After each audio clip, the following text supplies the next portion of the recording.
Chapter 81, Gabe's Second Affinity. Percy figured he'd been in the vault for about a week, though keeping track of time was always difficult outside Remir. It had only taken him a few days to clear enough mana channels to fill up his host's second core. Piling onto the good news, the event had also gone down surprisingly smoothly. Sure, an elemental affinity wasn't the flashiest one to have, but it was definitely more useful than pure mana. Also, activating the core did strengthen Gabe's soul, causing the broken shards to swell, filling up more of their vessel. Sadly, the shift did cause their bond to loosen, forcing Percy to expend the last of his stashed mana to repair the connection. Though it wasn't that great a loss, since the golems were immune to his parting gift anyway. And today, Percy felt he'd cleared enough pathways to use the new core in a fight. Not that he was anywhere close to using it with finesse, but they should still be ready to tackle the fourth wave. As much as they'd love to prepare a little longer, their time was finite, and they needed to assess their situation. The white-hot axe slashed against the octagonal shield, the impact sending a shockwave reverberating through the room. However, the empowered flames barely carved an inch into the black metal before dimming, as the green inscriptions on its surface flashed brighter. Worse still, the construct easily brushed its left arm aside, tearing one of Gabe's wings to shreds, throwing him off balance in the process. And taking advantage of the opening, it lunged forward with its sword. Percy's host barely managed to leap to the side at the last second, escaping with a shallow cut on his upper arm. Not ideal, but definitely preferable to getting cleanly ran through by a blade wider than his thigh. Gabe clumsily walked backwards, putting some distance from the giant golem, each step awkwardly splashing through the viscous liquid covering the cube's floor all the way up to his knees. The construct simply stood in place, watching him disengage. Clearly wasn't in a rush to give chase. Some of the tar-like substance flowed to the golem, mending the small cut on its shield within mere seconds. "How the hell are we supposed to beat this thing?" Gabe asked. But Percy didn't have a good response either. Unlike the Swarm challenge, which involved lots of weaker enemies, the Gauntlet instead focused on singular elite opponents. Their current foe was technically just another green golem, not unlike the 4 constructs they had defeated during Percy's first day in the vault. Still, its strength was nothing like those.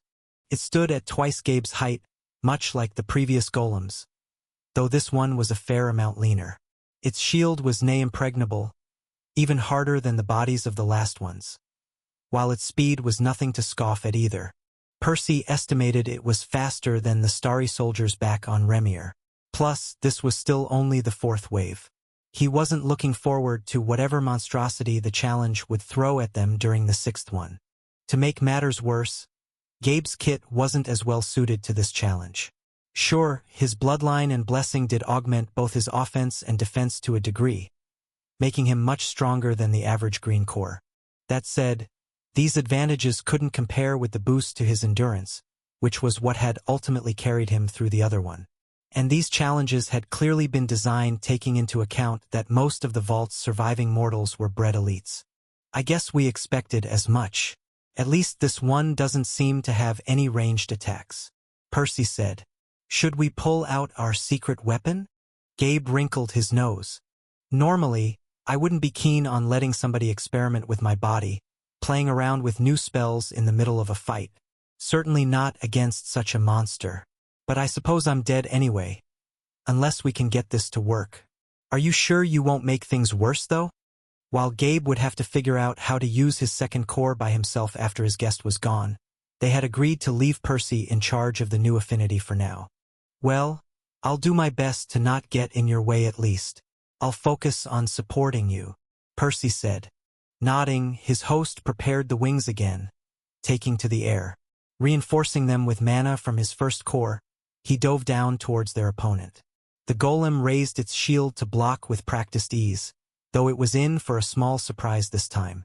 Right when they had covered about half the distance, Percy drew some mana from their second core, expelling it from their feet.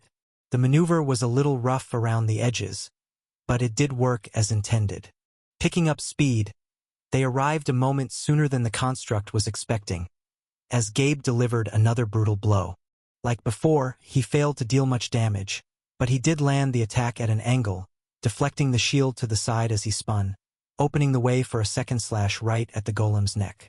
Taken off guard, the construct still managed a last-second parry with its sword, though not before Gabe carved about an inch into its neck.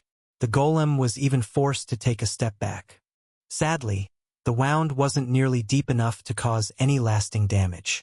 The construct didn't miss a beat, slamming its shield right where they stood the very next second. It nearly crushed them into paste too, as Gabe still hadn't recovered his footing, having gone all out in that last exchange. It certainly didn't help they were essentially fighting in a swamp. Luckily, Percy intervened once more, pushing their body out of the impact zone with another burst of mana. The shield caused the tar to part for a moment, sending a tall wave of liquid metal slamming against the room's walls. It also pushed Gabe a few meters back, but that worked in their favor, helping them disengage sooner. "Ok, not a terrible first try," Percy said. Gabe hesitated briefly before nodding, reluctantly agreeing with that assessment. "Try to weave the bursts of speed into all my moves," he suggested. "All right, I'll let you know which way I'm pushing you a moment before I do it," Percy said.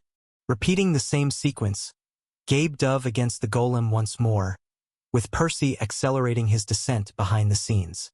Better prepared than before, the construct firmed its stance while waiting for the attack to arrive. "But it never did, right?" Percy said, diverting their flight to the side at the last second. The unexpected turn allowed them to circle around the golem's massive shield, as it awkwardly moved it, trying to trace their trajectory. Still, it was a little slower than them, allowing Gabe to roll in the air before landing a vertical slash on its scalp.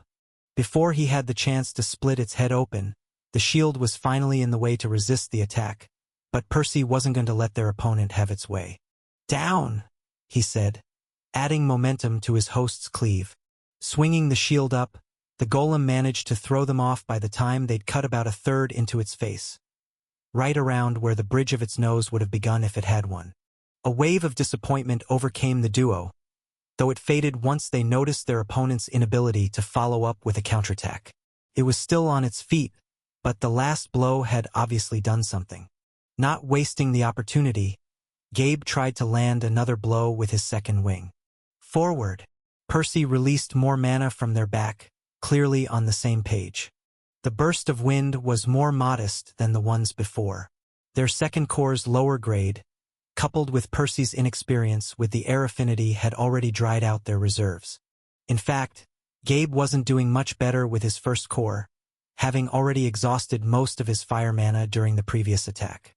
That said, the golem wasn't in top shape either, its grip shaking after that desperate block and the nasty wound on its noggin. Expecting another attack to its neck, the construct tried to intercept with its sword, but Gabe had seen through its moves by now. Taking advantage of their shorter stature, he crouched below the swing, before cleaving at the golem's wrists. The hand holding the weapon was cleanly separated, though the wing fizzled out before it got through the other one too.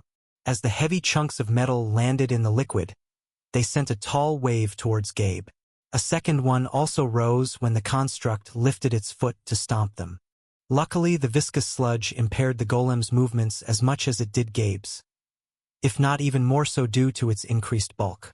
Out of mana and wings both, the duo barely rolled out of the way. At least the powerful current helped.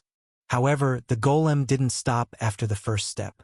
It stomped its way towards them, trying to pulverize them before they recovered, its previous nonchalance nowhere to be seen.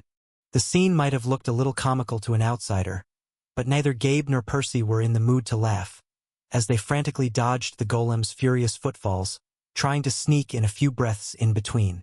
Some mana barely trickled into their cores, as a little more made its way to Gabe's back, reigniting the wings. Though they weren't the only ones recovering. The sludge kept flowing to repair the construct, the wound on its head already halfway mended.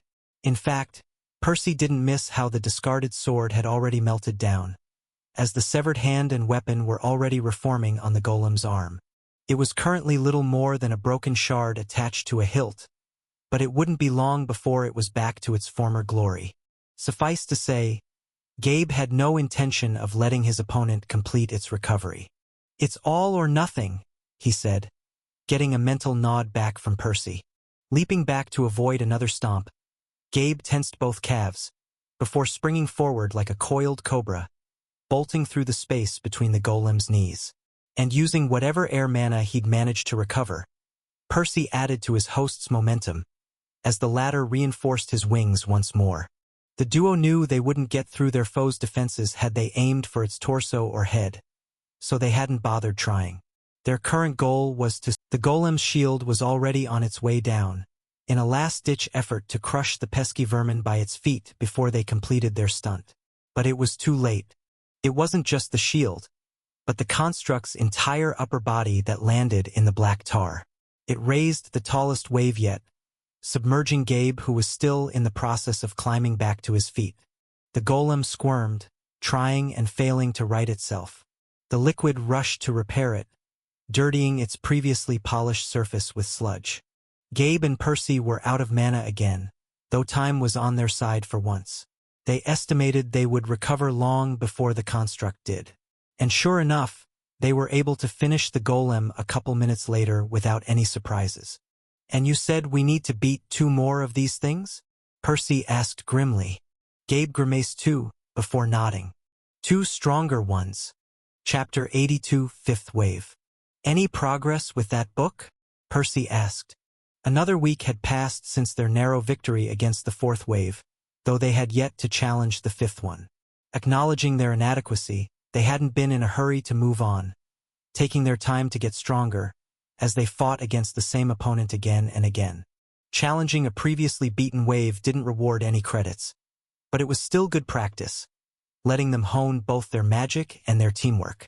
Though Gabe was currently back in his room, as the 2 of them had plenty of work to do even during their downtime. "A little," he replied before elaborating. "The gist is we can supposedly fuse the 2 elements, much like a composite affinity. In fact, since both of my cores have elemental mana, the result will be exactly like a composite affinity.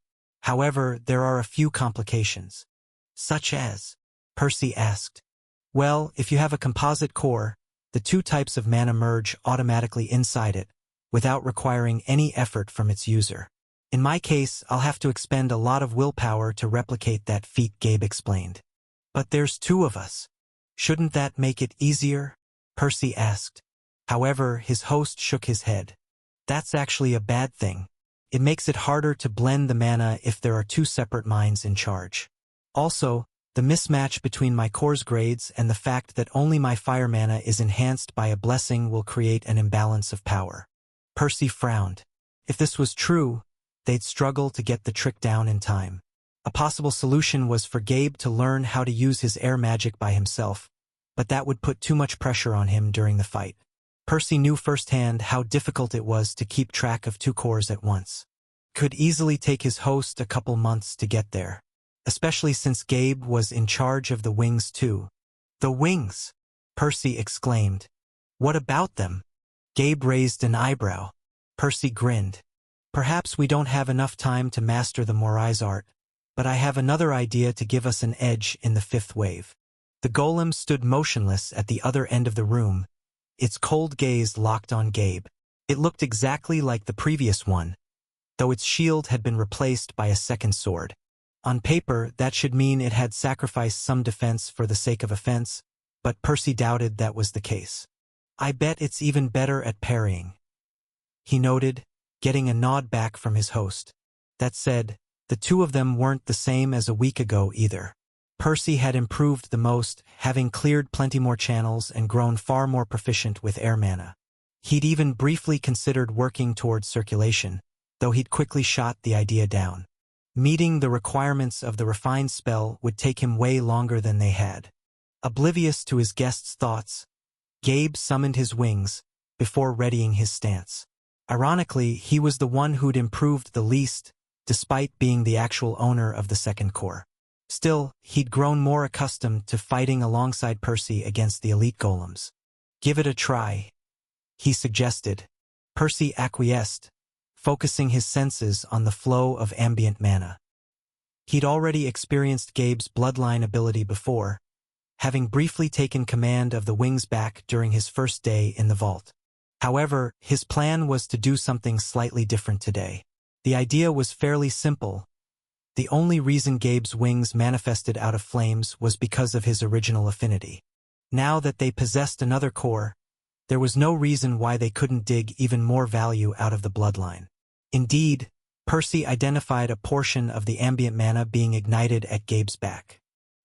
He tugged at the flow to pry it from his host's control, as the latter fought to remain in charge. One of them focused on the blazing heat burning in their sternum, as the other imagined the softer air mana dancing in their abdomen. Responding to their thoughts, the river of ambient mana split into two components, one continuing to fuel the wings right below Gabe's shoulder blades, as a smaller stream was pulled a few inches lower, forming a second pair below the first. Success! Percy was ecstatic, feeling the new ethereal limbs respond to his command. Wow!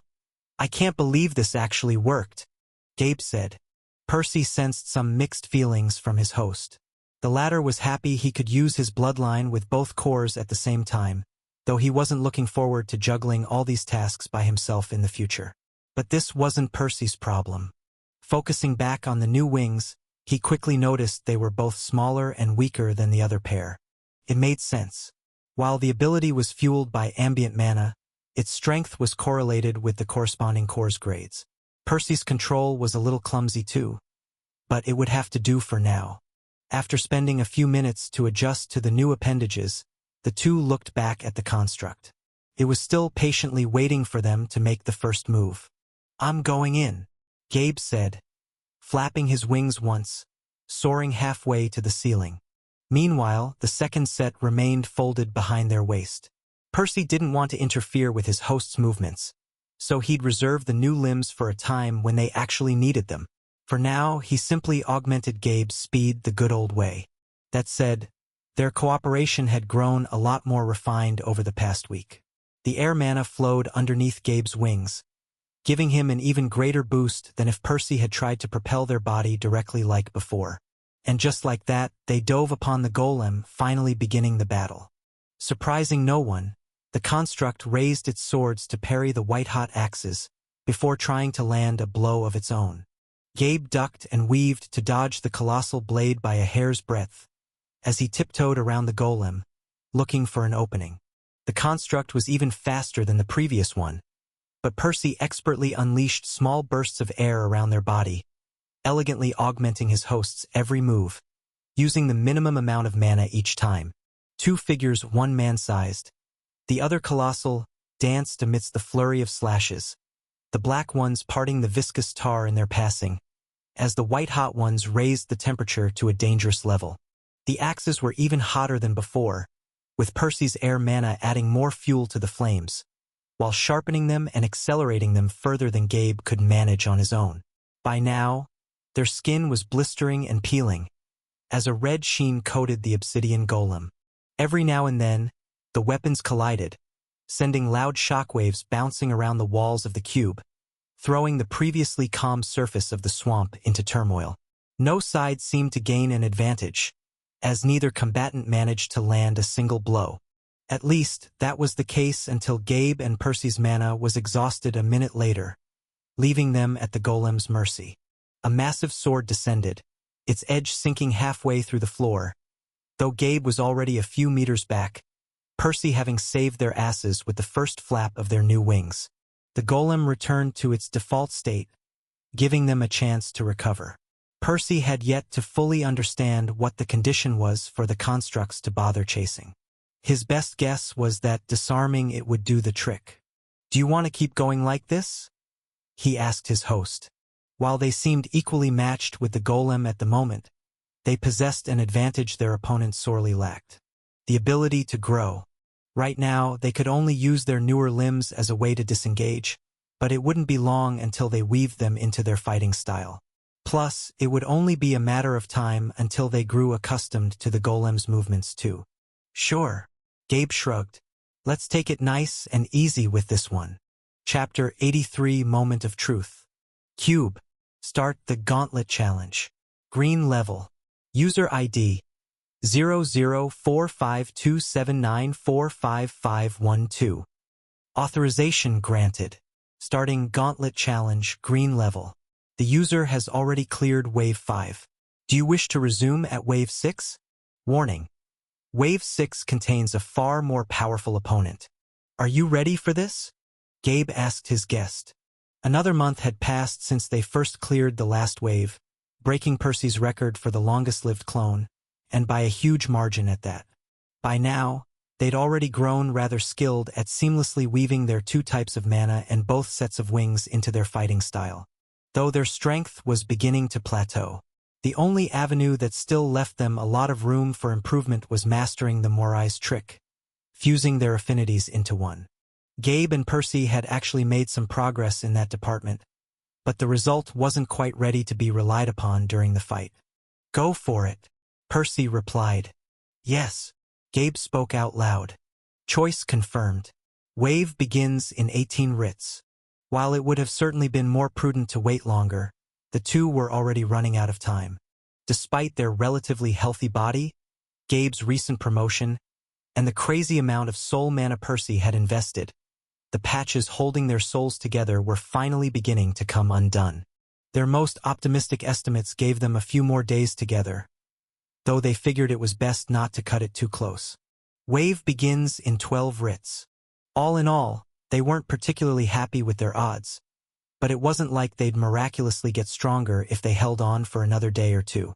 Naturally, the thought of turning Gabe into a familiar had crossed Percy's mind.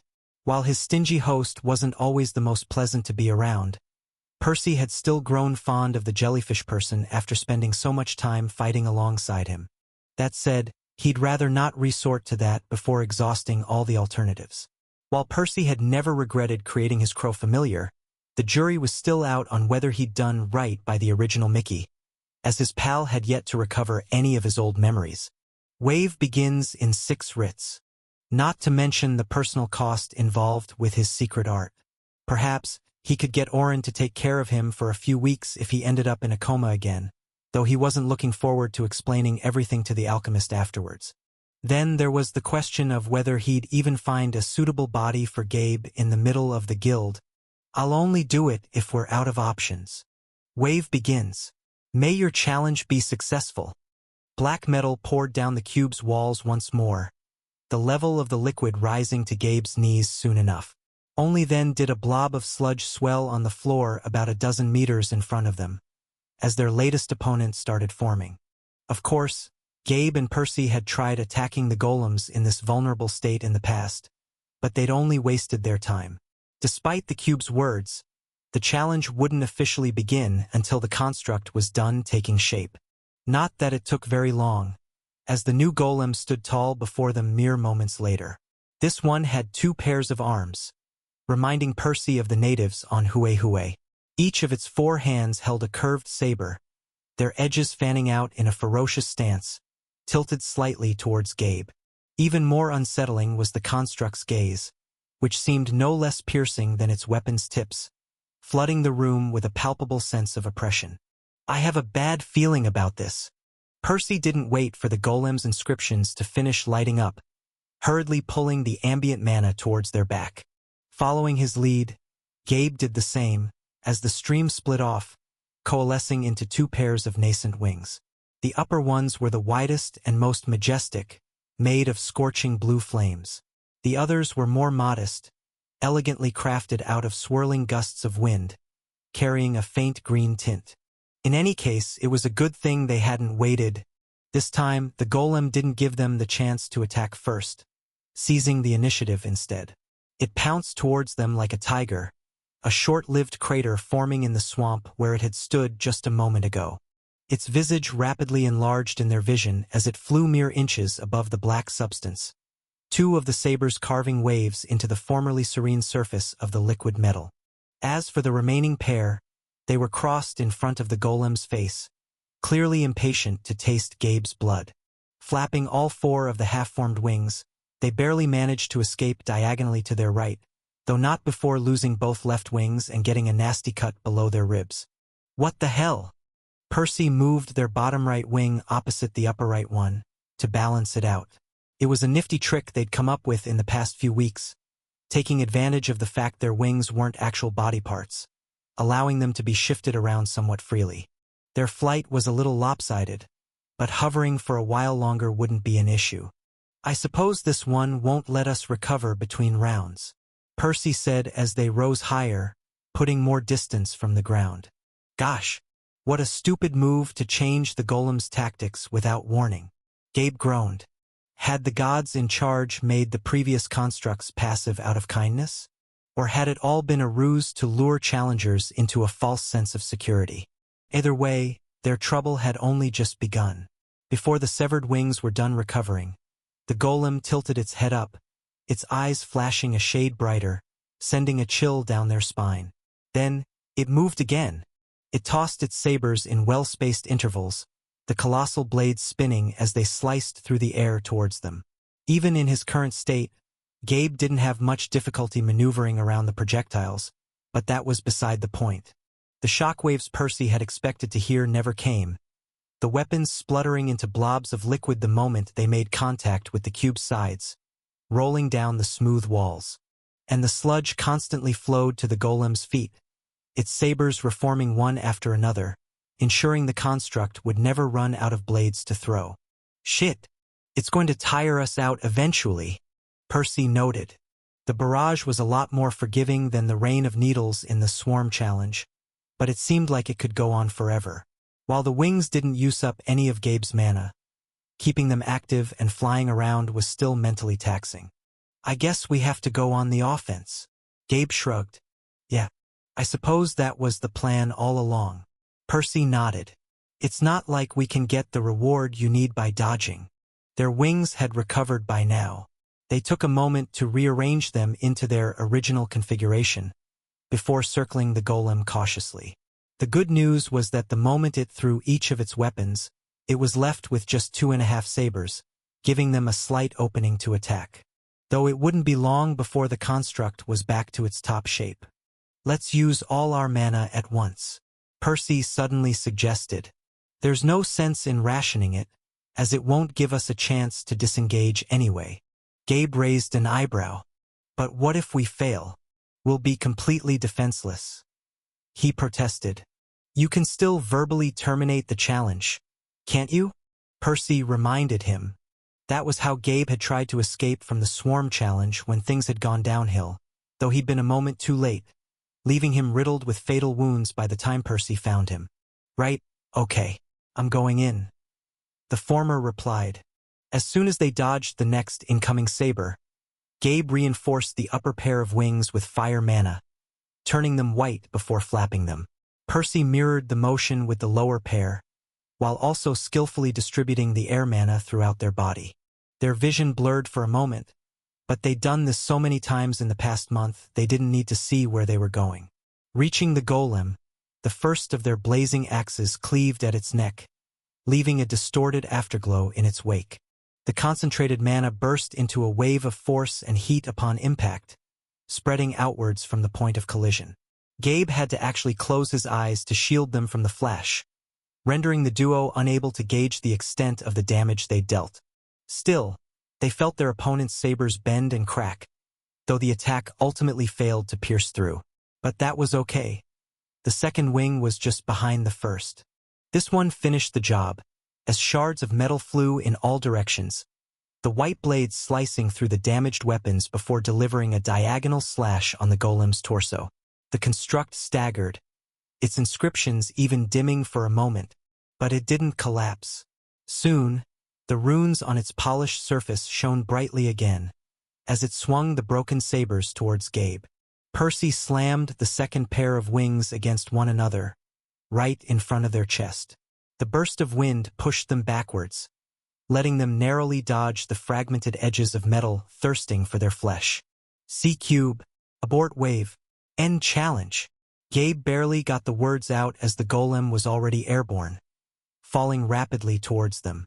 The two stumbled backwards in their desperate attempt to buy an extra fraction of a second, the shadow of the golem's visage shrouding their vision, as the viscous sludge enveloped their back, hugging their sinking body.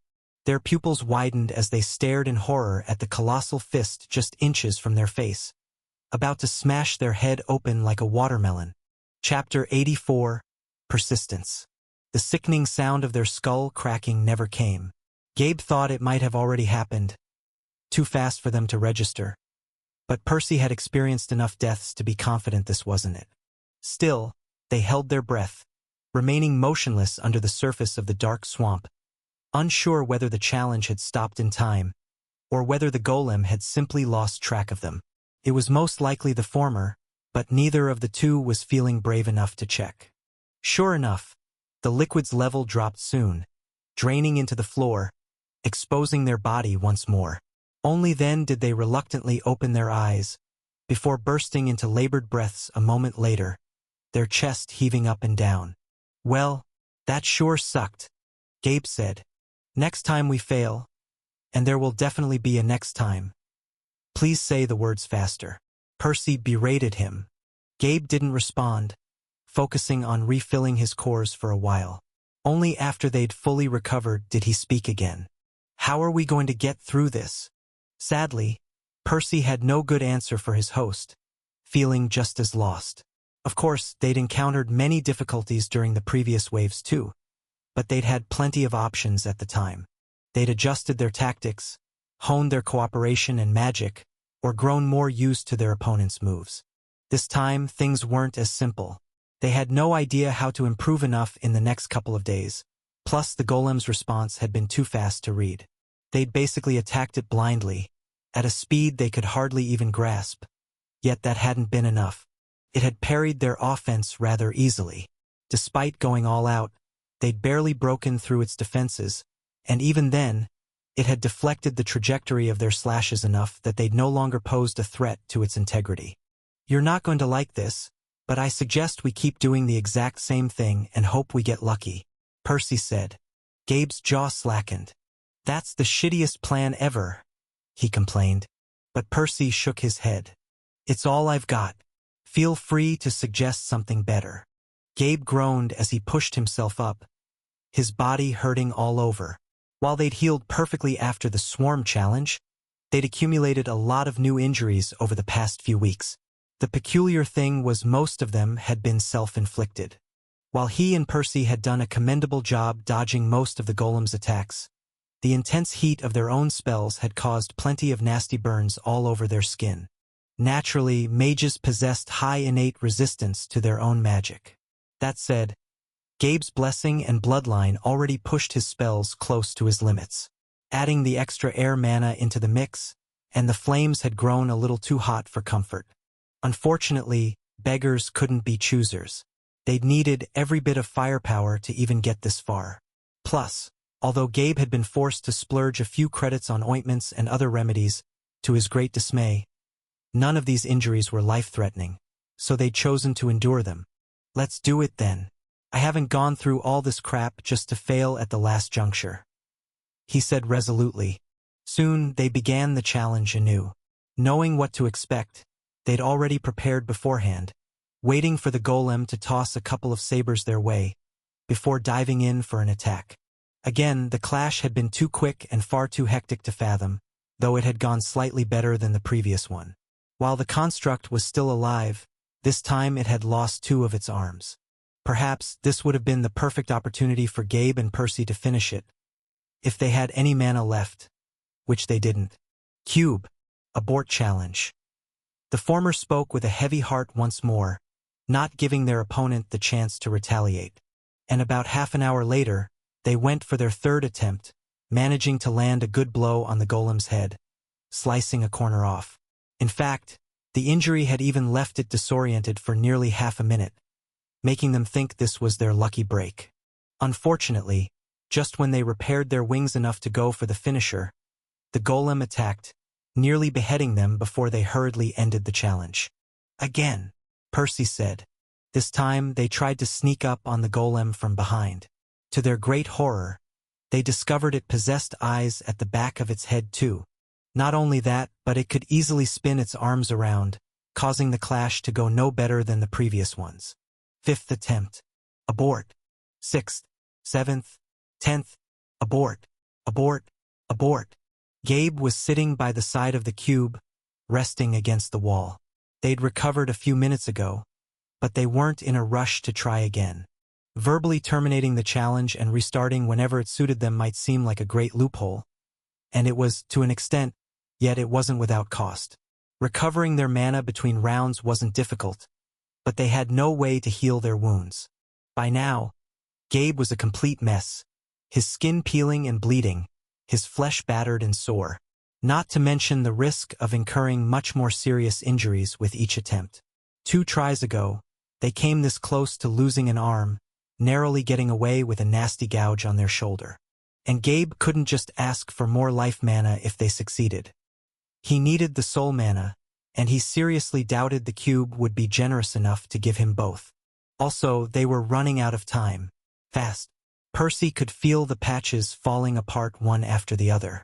By now, he had to get creative, shifting around the mana, trying to keep their soul from crumbling before its time. Let's try fusing the affinities again, Gabe suggested.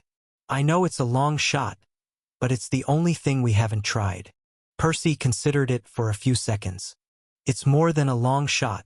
The best we've managed was weaker than your air mana alone. And we need something more destructive than your all-out attack. Gabe grinned.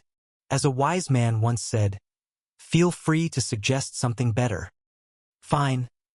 But let's practice for a couple hours without starting the challenge.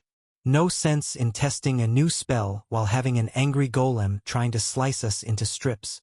Whether it was Remir or the Vault of Magic, less than 1% of the population was born with a composite core. That said, these affinities were well understood, as they represented elements abundant in nature, such as mud, steam, or magma. So, while neither Gabe nor Percy had personally seen someone use the light affinity before, they had a pretty good idea what to expect. Sadly, that didn't seem to help them much in mastering it. Steady. Keep going, Percy said, focused on the rotation and integrity of the small tornado between their palms. Gabe, on the other hand, was doing his best to lower the intensity and temperature of his own fire mana, trying to match his guest's output. I think we're nearly there, he said, watching the flames spin. The air mana provided fuel for the fire, turning it hotter, while the heat allowed the air to move even faster. The 2 components were rapidly consumed, generating an effect more potent than the sum of its parts. The blue vortex grew brighter, though this wasn't due to Gabe's blessing. He was still doing his best to hold it back for now. Perhaps they'd need to add it to the finished product later, but for now their focus was on blending the affinities together. And as the scorching winds shrunk into a ball, their shape and color shifted, turning the tornado into something different. A white sphere. It was so bright, it caused Gabe to look away.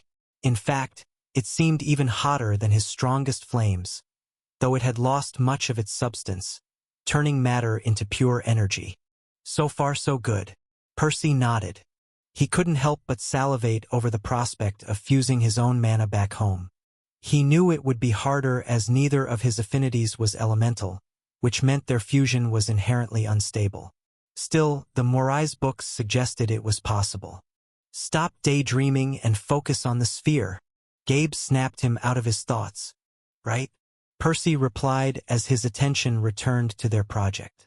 This wasn't their first time getting to this point, but they needed to pour a lot more mana into the spell, and to control it much better before it could be used against the golem. The 2 coordinated to increase their input at the same rate, slowly expanding the radius of the sphere as its blinding rays grew more intense. Gabe's eyes watered even through his closed eyelids, though they didn't stop. They needed this to work. Running out of ideas, they tried to divert the beam away from their body. Partial success. About 70% of the light was directed to the front, though the remainder still hurt them. Even worse, the higher output combined with their rough attempts at manipulating the spell affected its stability, causing it to blink rapidly, putting it on the verge of fizzling out. I can't keep this up. Gabe winced before allowing it to come apart. Smoke was coming out of their palms, which had received the full brunt of the fused mana. Man, I don't think we've improved in the last few hours at all, Percy noted. Me neither. How are our souls doing? Gabe asked. Not great. I've had to actively expend my willpower to keep the patches stable for a while now. If we start fighting the golem again, we'll only last a few more tries. Gabe plopped on the ground weakly, as Percy felt despair seeping through their connection. It's over. It was all for nothing. The former said, It wasn't. There's still one more thing I can try doing for you if we fail to beat the golem. Though you won't like it. Gabe raised an eyebrow, prompting Percy to explain how his familiars worked. So, you're telling me I'll lose all my memories and potentially end up reincarnated as some vermin, small enough to fit in my palm? And that's the best-case scenario, assuming all the stars align? What's even the point? He asked. I know it sucks. That's why I didn't mention it earlier. Still, it's on the table if you want to try it. Percy said. His host didn't respond immediately, taking some time to consider his options. Eventually, he spoke. All right, if all else fails, I'm willing to give it a shot. However, I'd like to test one last thing before we resort to that. He said. I'm listening, Kropka. Percy replied. Well, it's nothing too revolutionary, just a final gamble.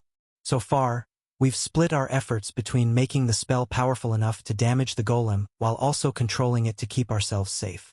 Percy understood what his host was getting at. You want to ditch the second part. Gabe nodded. I don't know if we'll succeed or what state my body will end up in, but it might be better than becoming an amnesiac critter. All right, start the challenge then. Naturally, they'd only get one chance, as they didn't have the luxury of injuring themselves repeatedly to hone their suicidal attack to perfection. Gabe went through the motions, restarting the wave, as the two summoned their wings and took to the air. The duo looked ahead as the black metal began pouring down the walls of the cube, watching their opponent form once more. And this time, there would be no giving up. In a few short minutes, Percy would finally return to Remir. The only question was whether he'd do so alone or with company. Chapter 85, Gabe's Gamble. Gabe's palms burned as the white sphere expanded between them. The dark blob rapidly took shape right below the duo, putting pressure on them to fuse their mana faster. Naturally, they'd already abandoned all caution, willingly accepting the painful cost of the technique. Their eyeballs felt like they were melting in their sockets, the entire front side of their body peeling. We need to time this right, Gabe said. We'll only get one shot. Percy nodded. Yes, there are 3 things we need to do at once.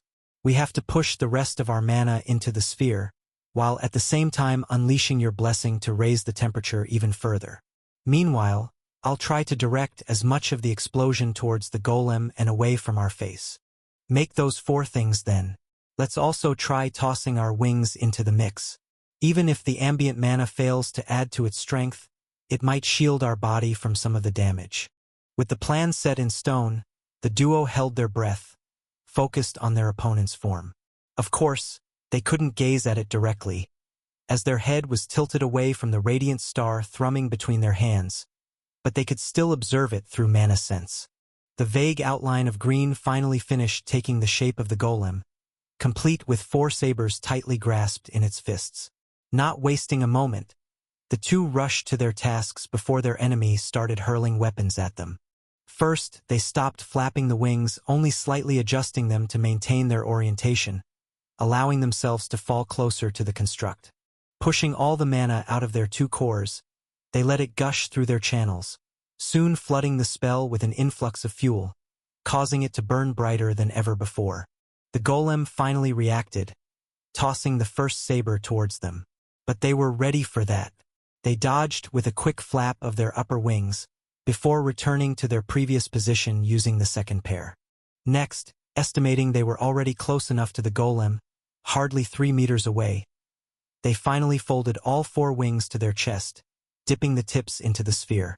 To nobody's surprise, the mana from their sternum had already dominated its counterpart, technically making the attack more of a fire affinity spell laced with hints of something else. Its temperature had already surpassed anything they'd tried before, as it happily devoured part of the wings too.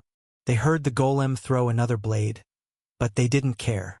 This one never reached their body, melting mid-flight, unable to withstand the intense heat of the sphere. SSS. A few scorching droplets landed on Gabe's skin, causing him to wince as his flesh sizzled even faster in those spots. If it hadn't been for his passive resistance to heat, he would have long turned to ashes by now. But the two were already far too deep to back down. When they were mere inches above the golem's head, they finally let go of the mana, doing their best to divert it away from their body. Making a shrill, high-pitched sound, the sphere burst out in every direction.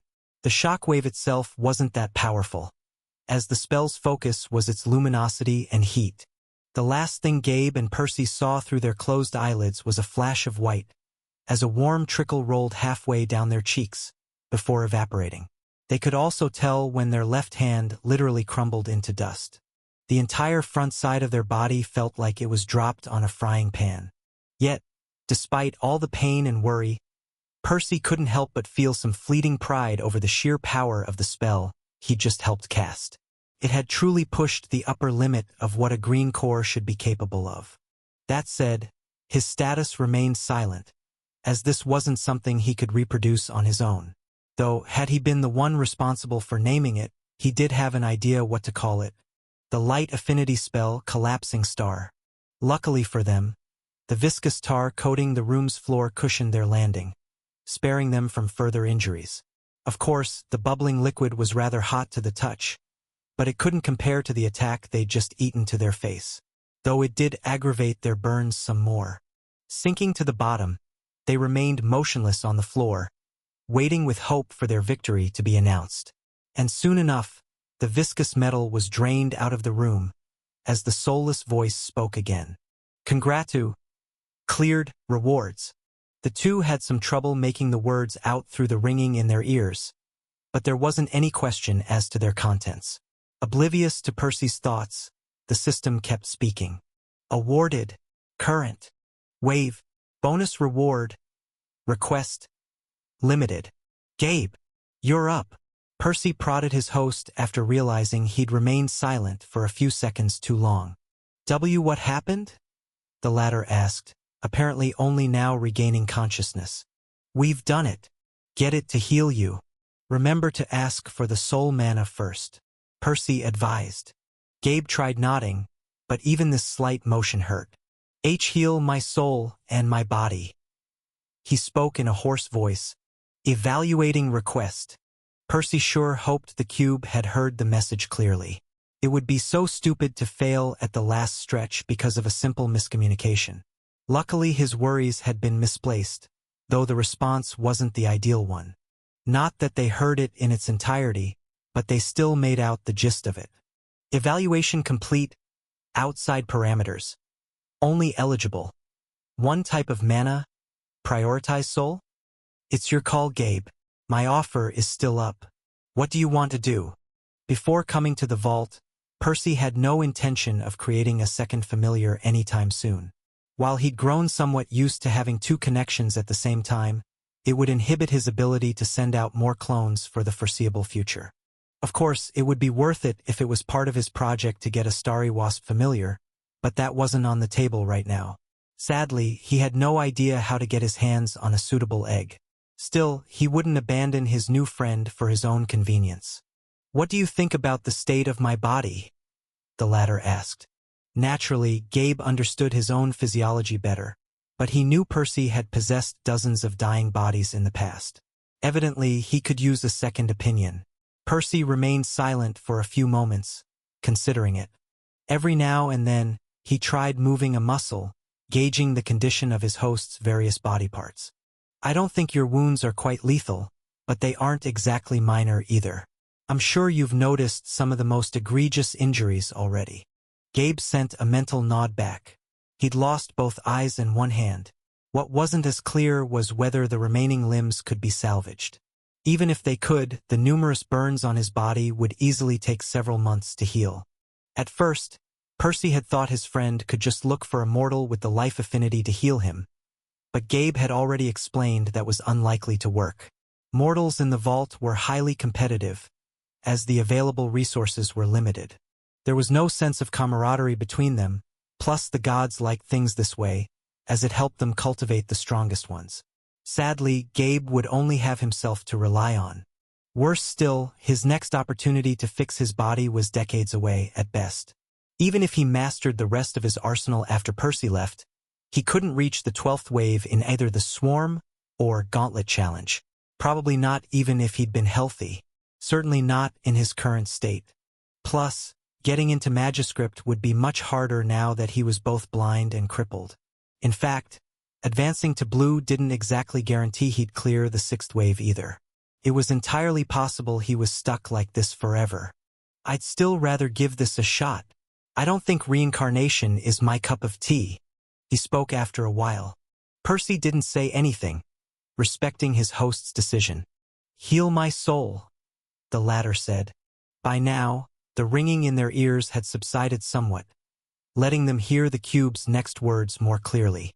Accumulating soul mana. Healing begins in 6 writs. Though they'd been working towards this very moment for weeks, Percy was suddenly overcome by a wave of panic, realizing they were mere seconds away from parting for good. What was he even supposed to say to a friend he might never see again?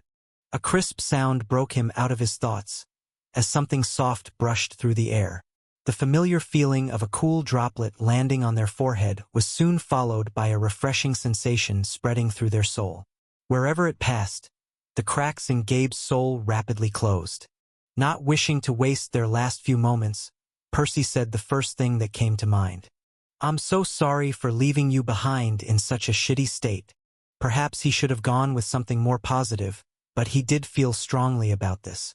While Percy had only promised to do his best to help Gabe, returning to Remir without knowing whether he'd succeeded didn't sit well with him. Especially since he was leaving his friend crippled, and with a heavy secret to bear. However, a wave of amusement soon seeped through their bond. What are you apologizing for? Gabe asked. It's not your fault I got myself killed before we met. As far as I'm concerned, you're leaving me better than you found me.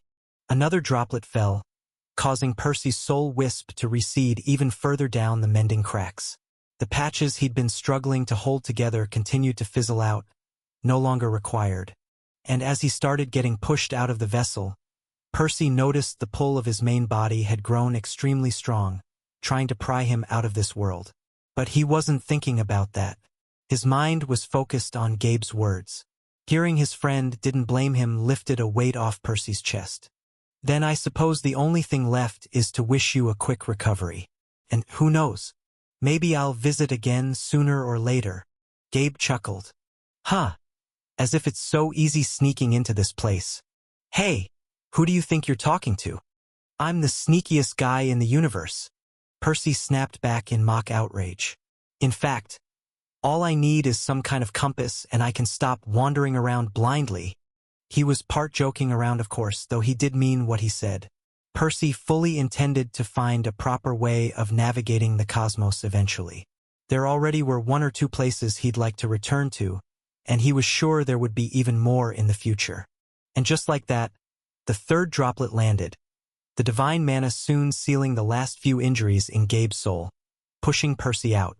As the powerful cord on his back tensed, he was finally pulled away, as Gabe's final message echoed in his mind. Thanks, Percy, for everything. Chapter 86, Bump.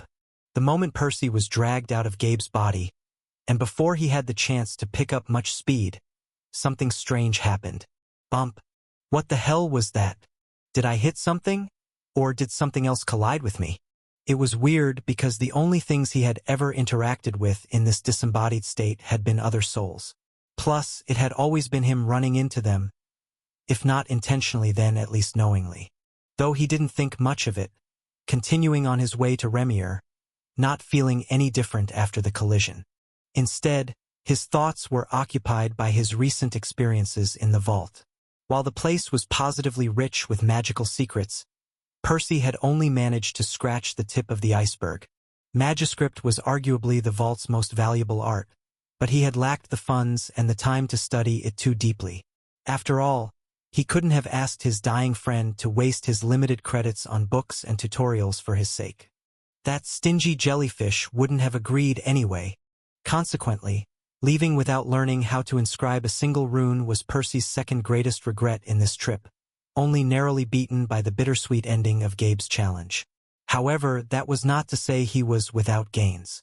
I can't wait to apply everything we've learned about the Moirai.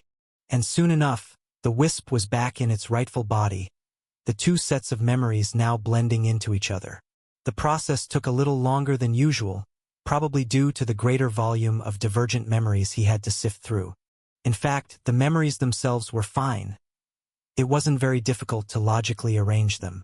The bigger issue were the emotions. As it turned out, Percy's clone and main body had developed some distinct feelings during their time apart, some of them even in conflict with one another. For example, the main body had spent several months compressing crystals, brewing elixirs, and working on the new recipe with Orin. Suffice to say, he'd grown a little fed up with alchemy by now. On the other hand, the clone had begun to miss it after the long vacation. So now that the two minds fused once more, Percy had to deal with all sorts of concurrent incongruities like that.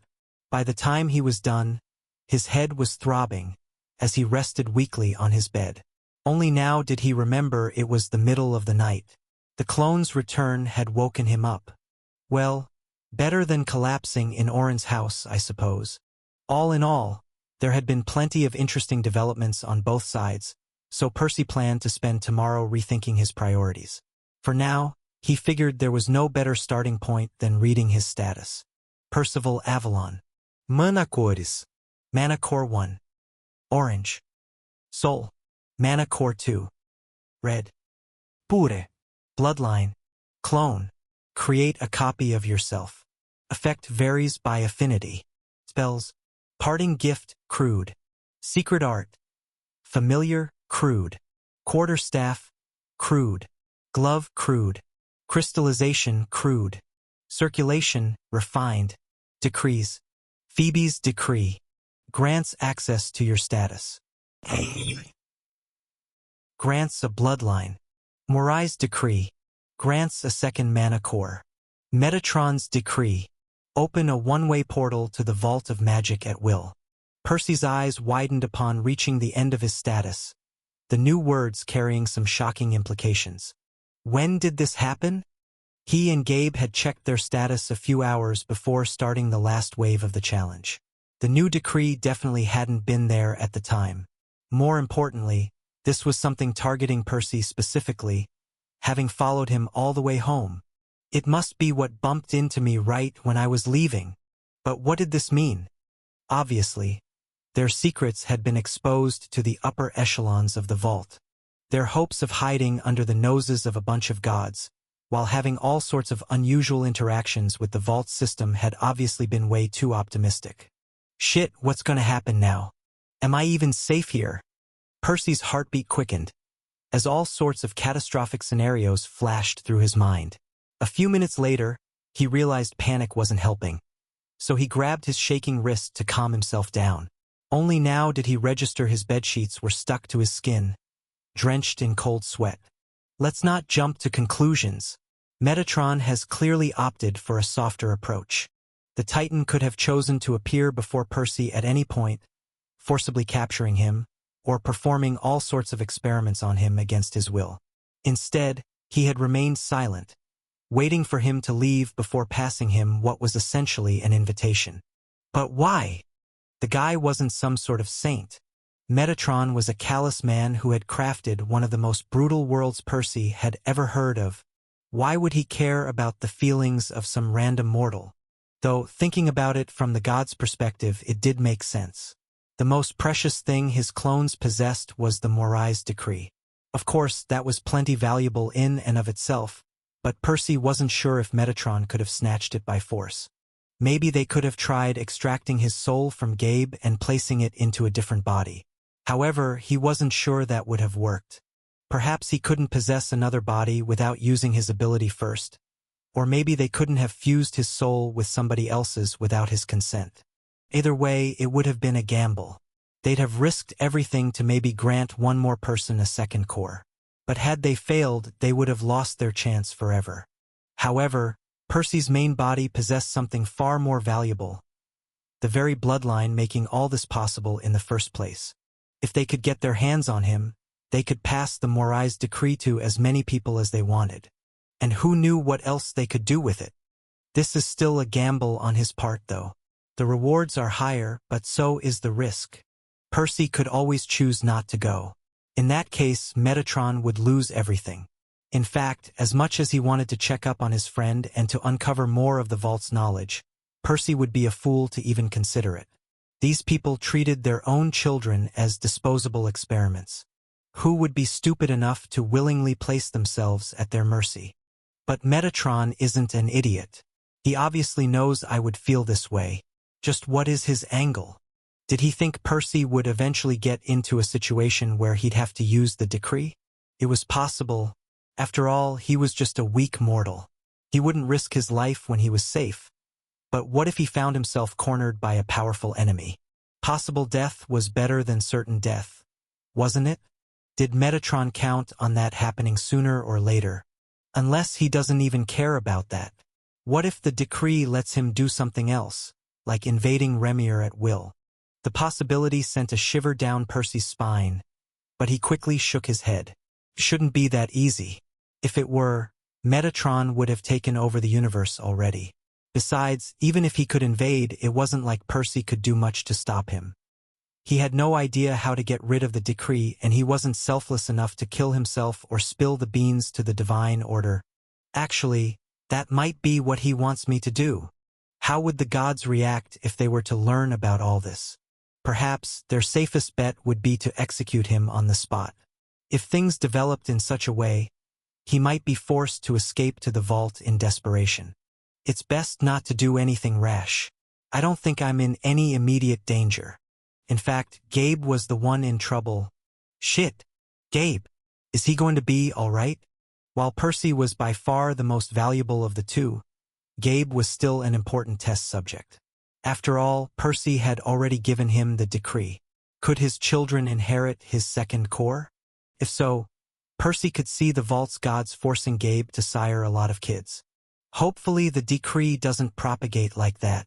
They could also try snatching it from him the same way Percy had passed it along in the first place. Though that was likely impossible. If this hadn't been a unique feature of the clone bloodline, other races would have long stolen it from the Morai. Soul affinities were rare, yes, but still abundant at the cosmic scale. It was the combination of Percy's affinity and bloodline that was probably unprecedented. With any luck, they'll treat him as a valuable asset. It wasn't hard to imagine. The vault's deities were certainly self-centered, but also logical. Gabe had already been a Yellowborn with a blessing and a useful bloodline before Percy's interference. He was one of the chosen few they had kept around in the first place. Now, his value had gone up again. Perhaps they'd treat him kindly, investing in him rather than squeezing him dry of all he was worth. And not just due to his own potential, but also as a bargaining chip to use against Percy in the future. Either way, I can't do anything about it as I am. Percy couldn't help but lament his powerlessness once again. And it was more pronounced than ever before, now that he found himself opposite a titan of all people. But at least, Metatron didn't seem like he was planning to move against him directly anytime soon. He was probably playing the long game. Or at least, Percy had no alternative but to assume as much. Thinking of a possibility, he grinned. Then, I guess I can play games too. Chapter 87, Advancement. Percy tried, and failed, to get some more sleep following his clone's return. His insomnia was largely a symptom of his stress. He couldn't help but glance around the room every few seconds, fully expecting to see Metatron standing there, smirking at him. Only when the sun rose did Percy finally shake off his rampant paranoia. Of course, logic had told him hours ago he'd most likely be all right, but it wasn't until the warm rays snuck past the curtains, gently caressing his face, that he managed to put his worry to rest. Though the new decree hadn't been the only thing keeping him awake. There was more, some of it even being good news. While he'd been exhausted after another day of brewing, he was always a little reinvigorated whenever a clone returned. The missing soul fragments tended to fill him with energy as they settled in their rightful place. And to top it all off, today was special in more ways than one. It's finally happening. Percy struggled to contain his bubbling enthusiasm. Through an amusing stroke of luck, the end of his trip had coincided with another important development. The first strands of orange had appeared in Percy's second core the day before.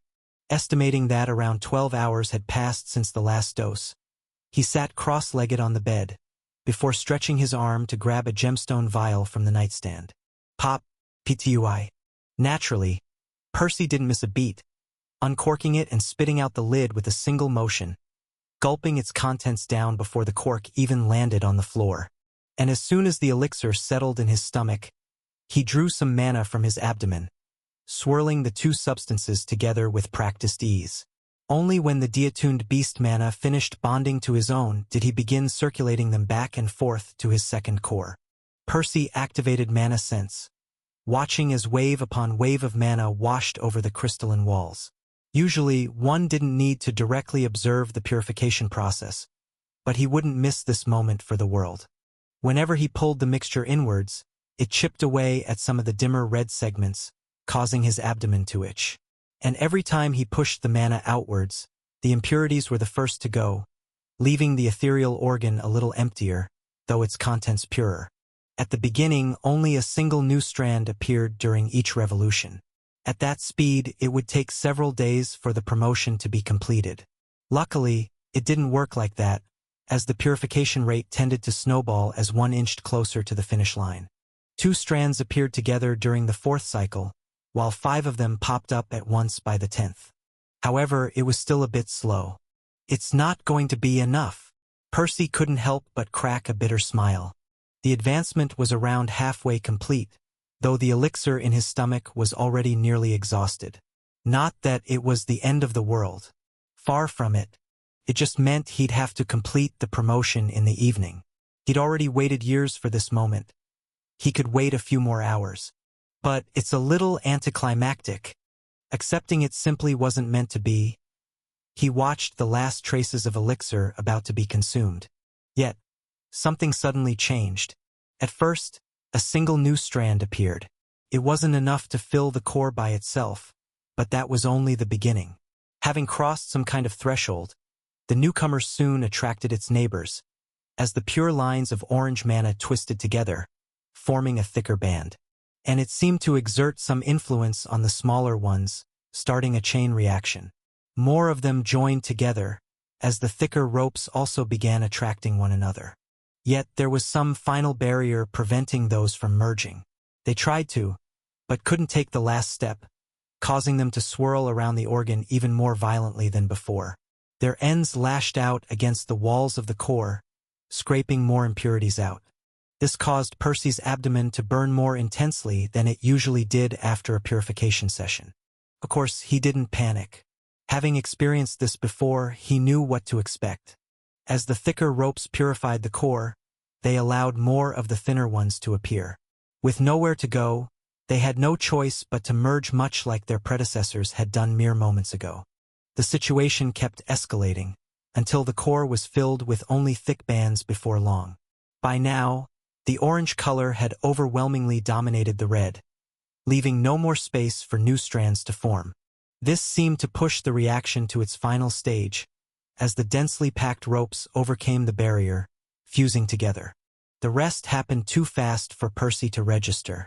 With a satisfying sound reverberating through his body, all his core's contents fused into a singular blob of orange, splashing down at the bottom of the organ. The new mana was a lot denser than before, only filling up about a third of the volume. Though that could easily be fixed.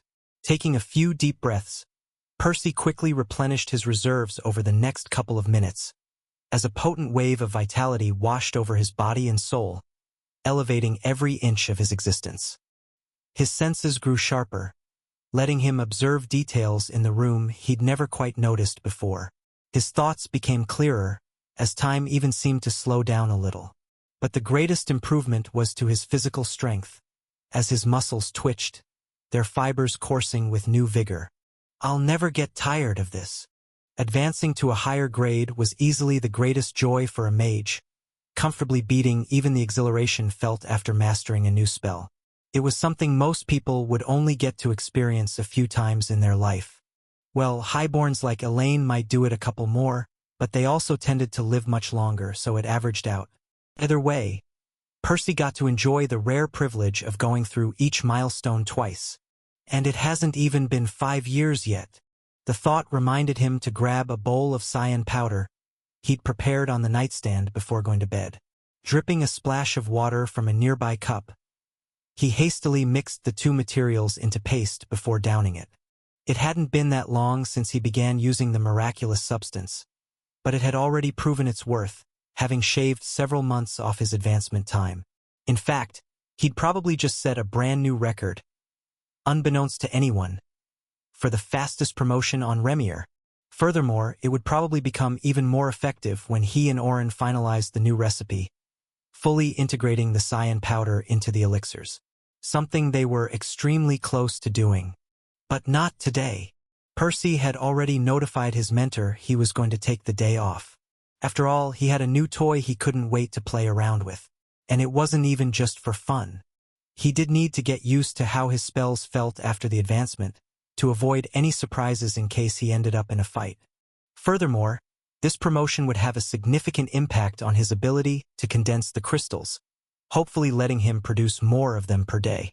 Right now, he could still barely keep up with his needs, but he had to greatly increase his output if he wanted to make money off the new elixirs. I suppose it's time to pay my good old friends, the Starry Soldiers, a visit. It had been around a year since Percy made the switch to full-time alchemy. Suffice to say, his combat skills had probably grown a little rusty, making this a great opportunity to get in shape again. He could put his new power to the test while also stretching his limbs. Leaping to his feet, he took a couple minutes to wash up, before grabbing another dose of elixir and paste for the road.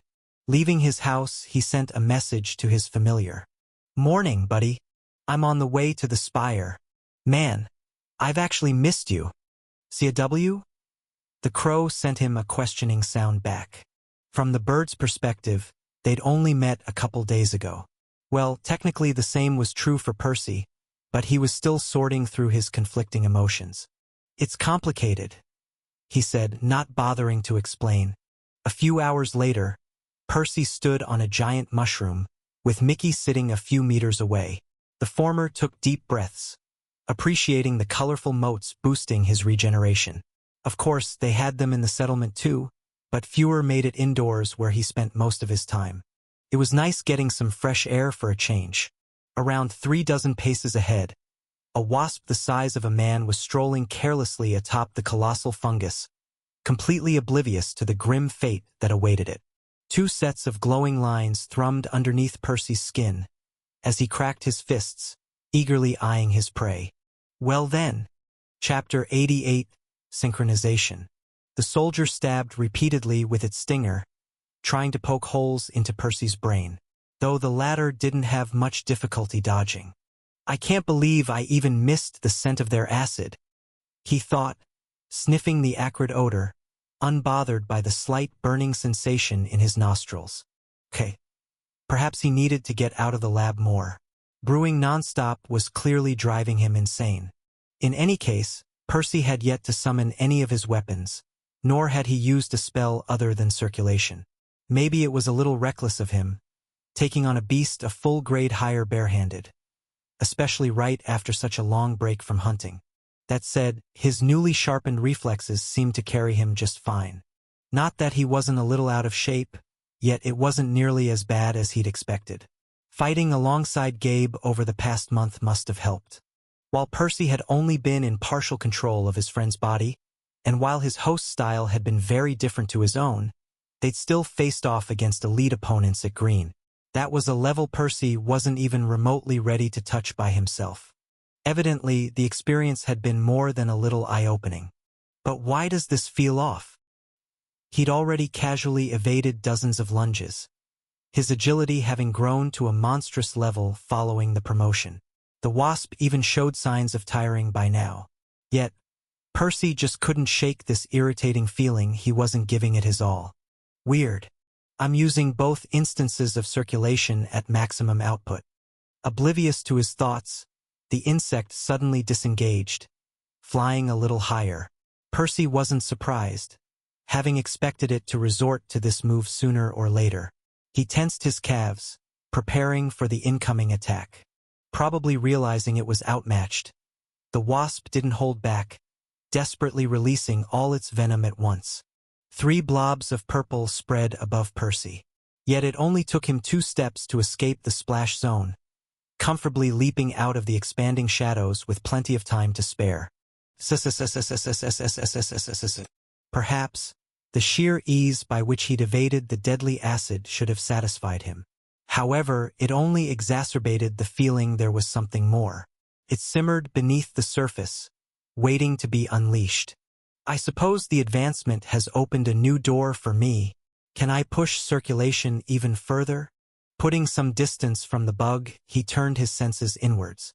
This arrangement suited the wasp fine, as it wasn't in a hurry to follow, instead taking the opportunity to recover a little. But Percy didn't care about his cowardly opponent. His focus now entirely on the ethereal organ in his abdomen.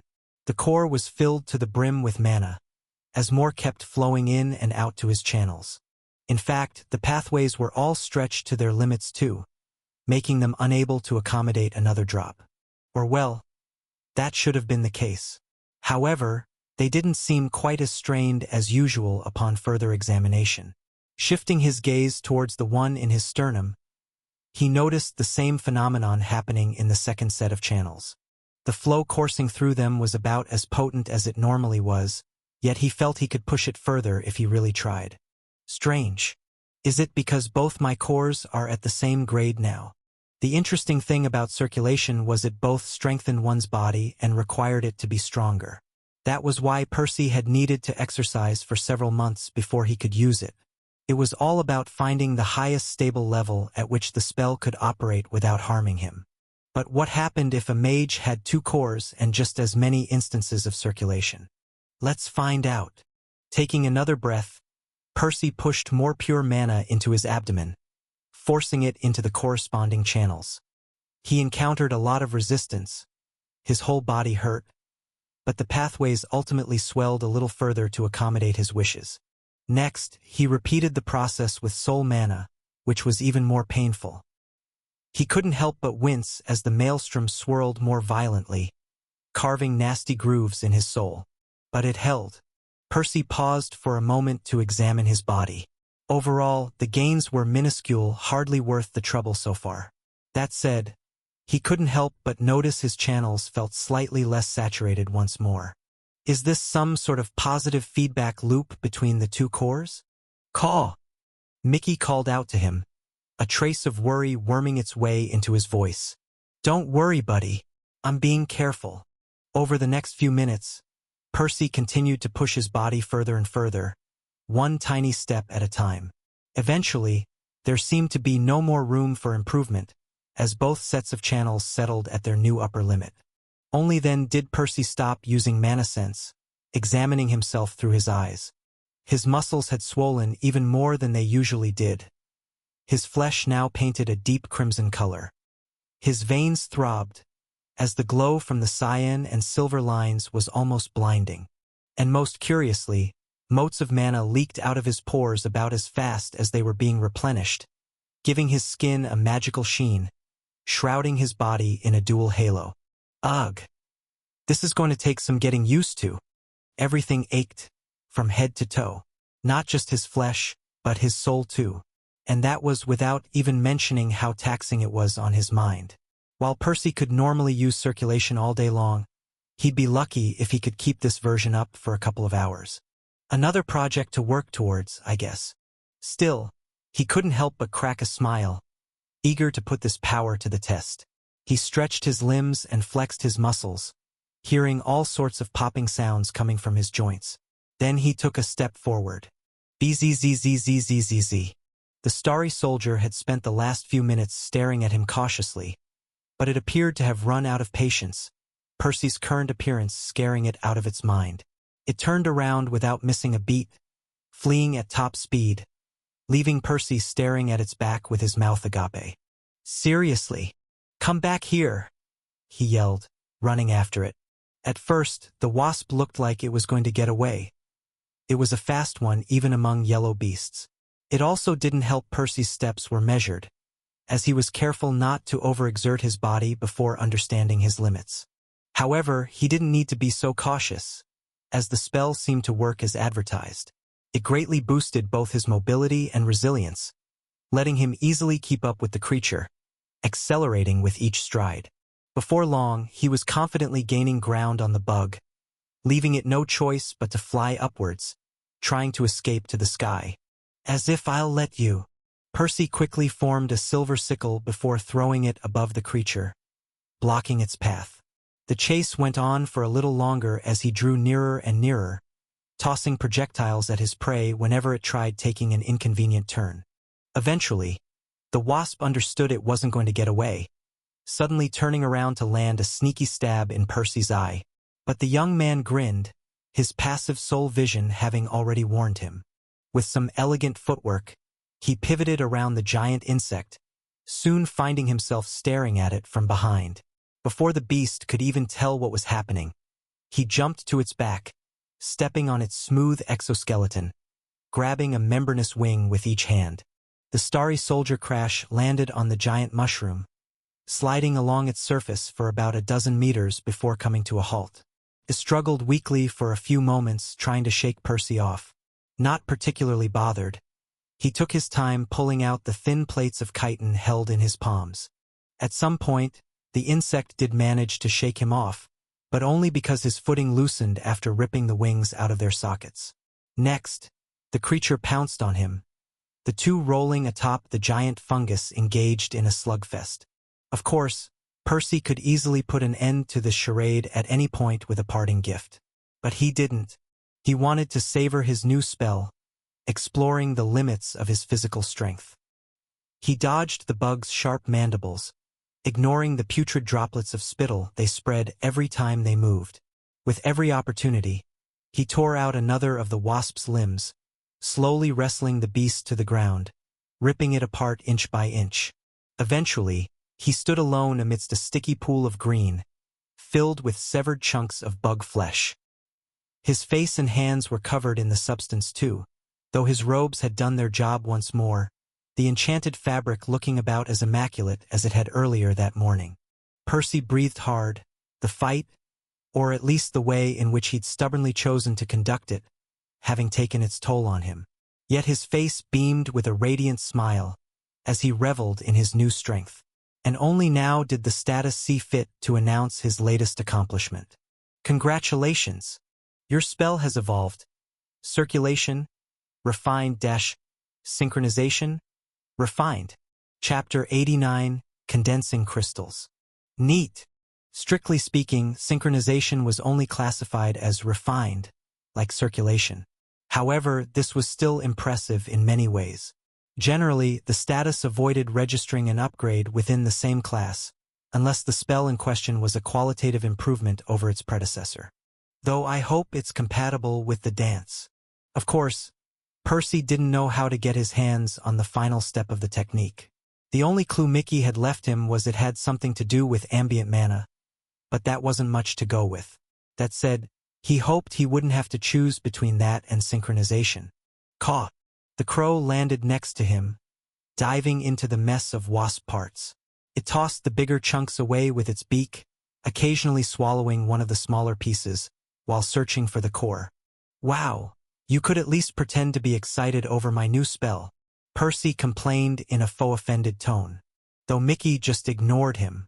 Only after the familiar was done eating did the two head back to the settlement. They took their sweet time catching up, as they weren't in a rush, wanting to make the most of this rare vacation while it lasted. At some point, I'll need to teach him how to speak. Due to his unique circumstances, Mickey was more than smart enough to learn the language. Communicating via feelings and images was certainly convenient, but it wouldn't hurt to have the ability to talk to other people. Well, assuming his physiology even allowed it. It'll be easier after his next advancement. Plus, I'm a little swamped right now. Percy sighed. His original goal for today had been to test his entire kit, though his overindulgence in his new toy had left his body battered and sore, forcing him to leave earlier. It was a bit of a bummer, especially since he also looked forward to fusing his affinities. I suppose I'll have to try that some other time. Once they approached the bridges leading to the ground level, they finally parted ways. Entering the guild, Percy headed straight to Freddy's stand, waving at the plump vendor as soon as he came into view. The latter waved back absent-mindedly at first, though his eyes widened upon noticing Percy's condition. "Holy shit! What happened to you?"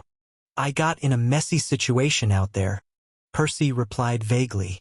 However, upon seeing the color fade from his friend's face, he hurriedly added, But don't worry about it. I'm not injured, just tired and filthy, and very, very hungry." The response seemed to calm Freddy down, though the man still raised an eyebrow. "Since when did you return to hunting anyway? I thought you switched to alchemy a while ago." Percy shrugged. "I did. I was on a break today." Freddy chuckled, thinking it was a joke. It wasn't until a moment later he seemed to realize Percy wasn't kidding. "Seriously? Who goes hunting on their break?" he asked in exasperation. "Man, you should really get yourself a hobby." Percy didn't take any offense, knowing the guy was just looking out for him. "You know what they say, happy is the man who turns his hobby into a profession." "Oh? Is that what you did? Turned your hobby into a profession?" Freddy scoffed. "Well, not exactly," Percy admitted before grinning. "But I think I'm close to turning my former profession into a hobby." Freddy rolled his eyes, though Percy didn't miss the subtle smile tugging at his pal's lips. "Anyway, you're here for the usual, I assume?" Freddy asked, changing the topic. Percy nodded before passing him a brown chip. Freddy handed him the honey roll, grimacing as he tried and failed to wipe the grime off the change. Percy didn't pay him much attention, his focus soon shifting to his snack. Pouncing on it like a famished wolf, he'd already devoured half of it by the time his friend finished cleaning the coin. "Wow, it's almost like you didn't have one last night," Freddy said, getting another shrug back. A few minutes later, Percy arrived at his house. Though he'd been too tired to keep fighting the bugs, it was still bright outside, so he wasn't going to bed just yet. There was something else he wanted to figure out before returning to work tomorrow. After taking a quick shower, he sat on the floor, pulling some pure mana out of his abdomen. He'd shaven a lot of time off crystallization over the last year, but each marble still took him over an hour to make, which wasn't ideal. "Let's see how much faster I can do it now." First, without circulation. Forming the cyan blob between his hands, he exerted all his strength, pressing down on it with physical and magical might alike. Normally, Percy hated producing the crystals more than anything else he'd done over the years. It was no less exhausting than his most difficult fights, and even more monotonous than alchemy. At least when brewing elixirs, every batch was unique, making the process interactive and somewhat engaging. This, instead, was sitting still for hours on end, doing the exact same thing over and over. In fact, he couldn't even think about something else to distract himself. The tedious task required nothing short of his full attention and willpower. Of course, he didn't really have a choice. It wasn't the first sacrifice he'd had to make during his magical journey, nor would it be the last. Maybe I shouldn't be doing this on my day off, though. Then again, this was a special occasion. The mere idea of evaluating his gains post-advancement filled him with anticipation, breathing some fresh air into the stale process. The sphere continued to shrink as Percy kept pushing. He felt no different than when he usually did it. He was just as tired, his body drenched in sweat. Yet, the results spoke for themselves. Pop. Wow, that was much faster indeed. He wiped his forehead with his arm, his chest heaving up and down. Perhaps he shouldn't have been in a rush to take a shower before starting. Though having to wash up twice was definitely preferable to getting wasp goo all over his room. Around 40 minutes, give or take, he estimated, pinching the cyan marble between his thumb and index finger. Then he grinned. "I've finally beaten her." Having a one-sided competition against a sick old lady struggling to provide for her village admittedly wasn't Percy's classiest moment. Especially since the poor woman hadn't the slightest idea some random kid across the cosmos had set her as a personal goal to surpass. But hey, Percy thought being a little competitive was one of his better traits. It motivated him to keep improving. Plus, he wasn't hurting anybody. In any case, the experiment wasn't over yet. In fact, the main event had yet to begin. Taking a few deep breaths, he activated circulation with both cores, though he didn't push it beyond the usual limit. For now, this was the state he'd be using most of the time while compressing the crystals, at least until he grew more accustomed to synchronization.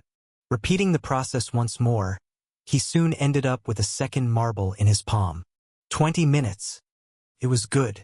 Over 3 times faster than before the promotion, which was definitely going to help once the new recipe was complete. However, Percy wasn't done.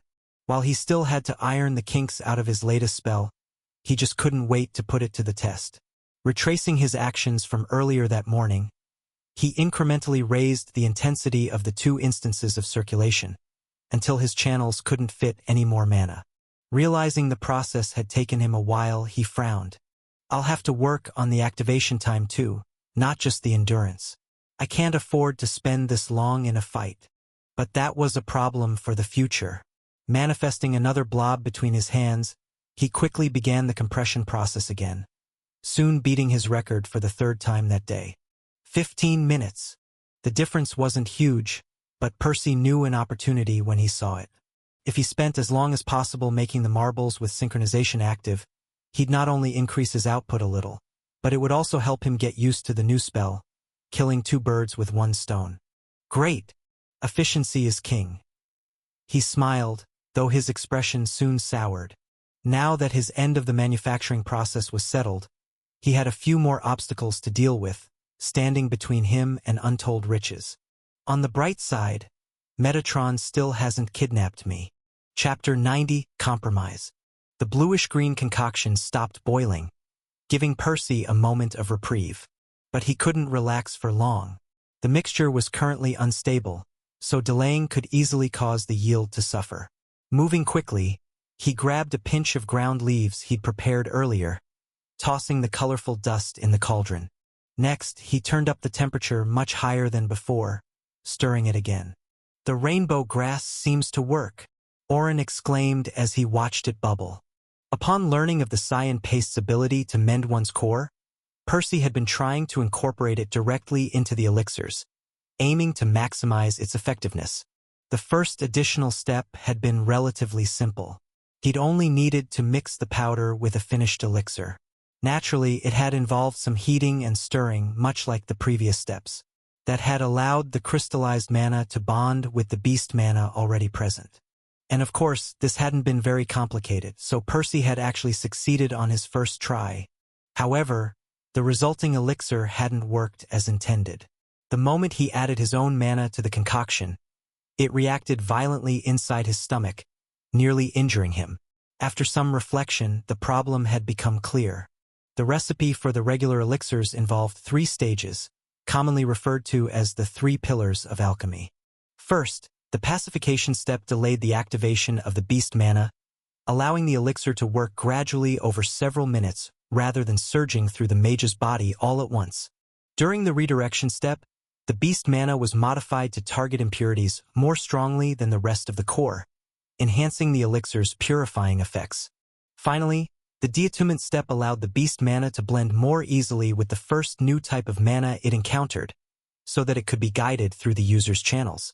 And this was exactly where the problem lied. It was precisely because of deattunement that the cyan powder could bond with the beast mana. However, that meant the elixir was no longer deattuned afterwards. Of course, the solution had been rather obvious too. Since the deattunement was used up after adding the cyan powder, all Percy had to do was deattune it a second time.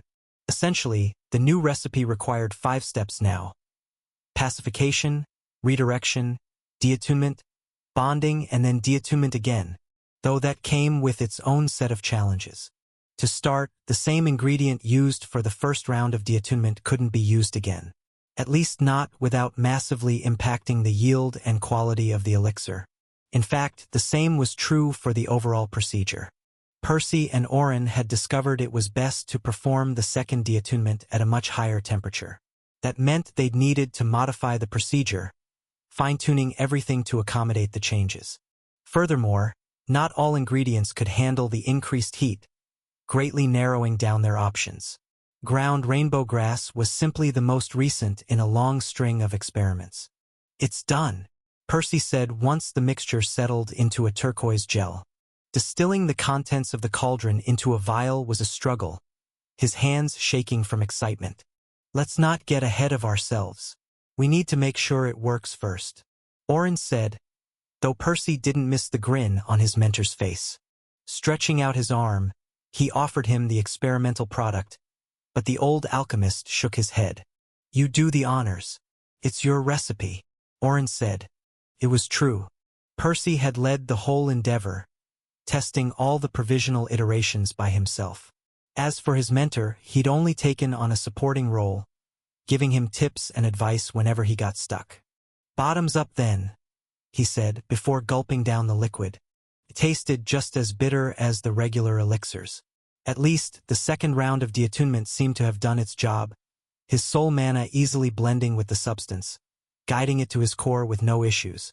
And the moment it reached the ethereal organ, it behaved in a very peculiar way. His sternum both burned and itched at the same time.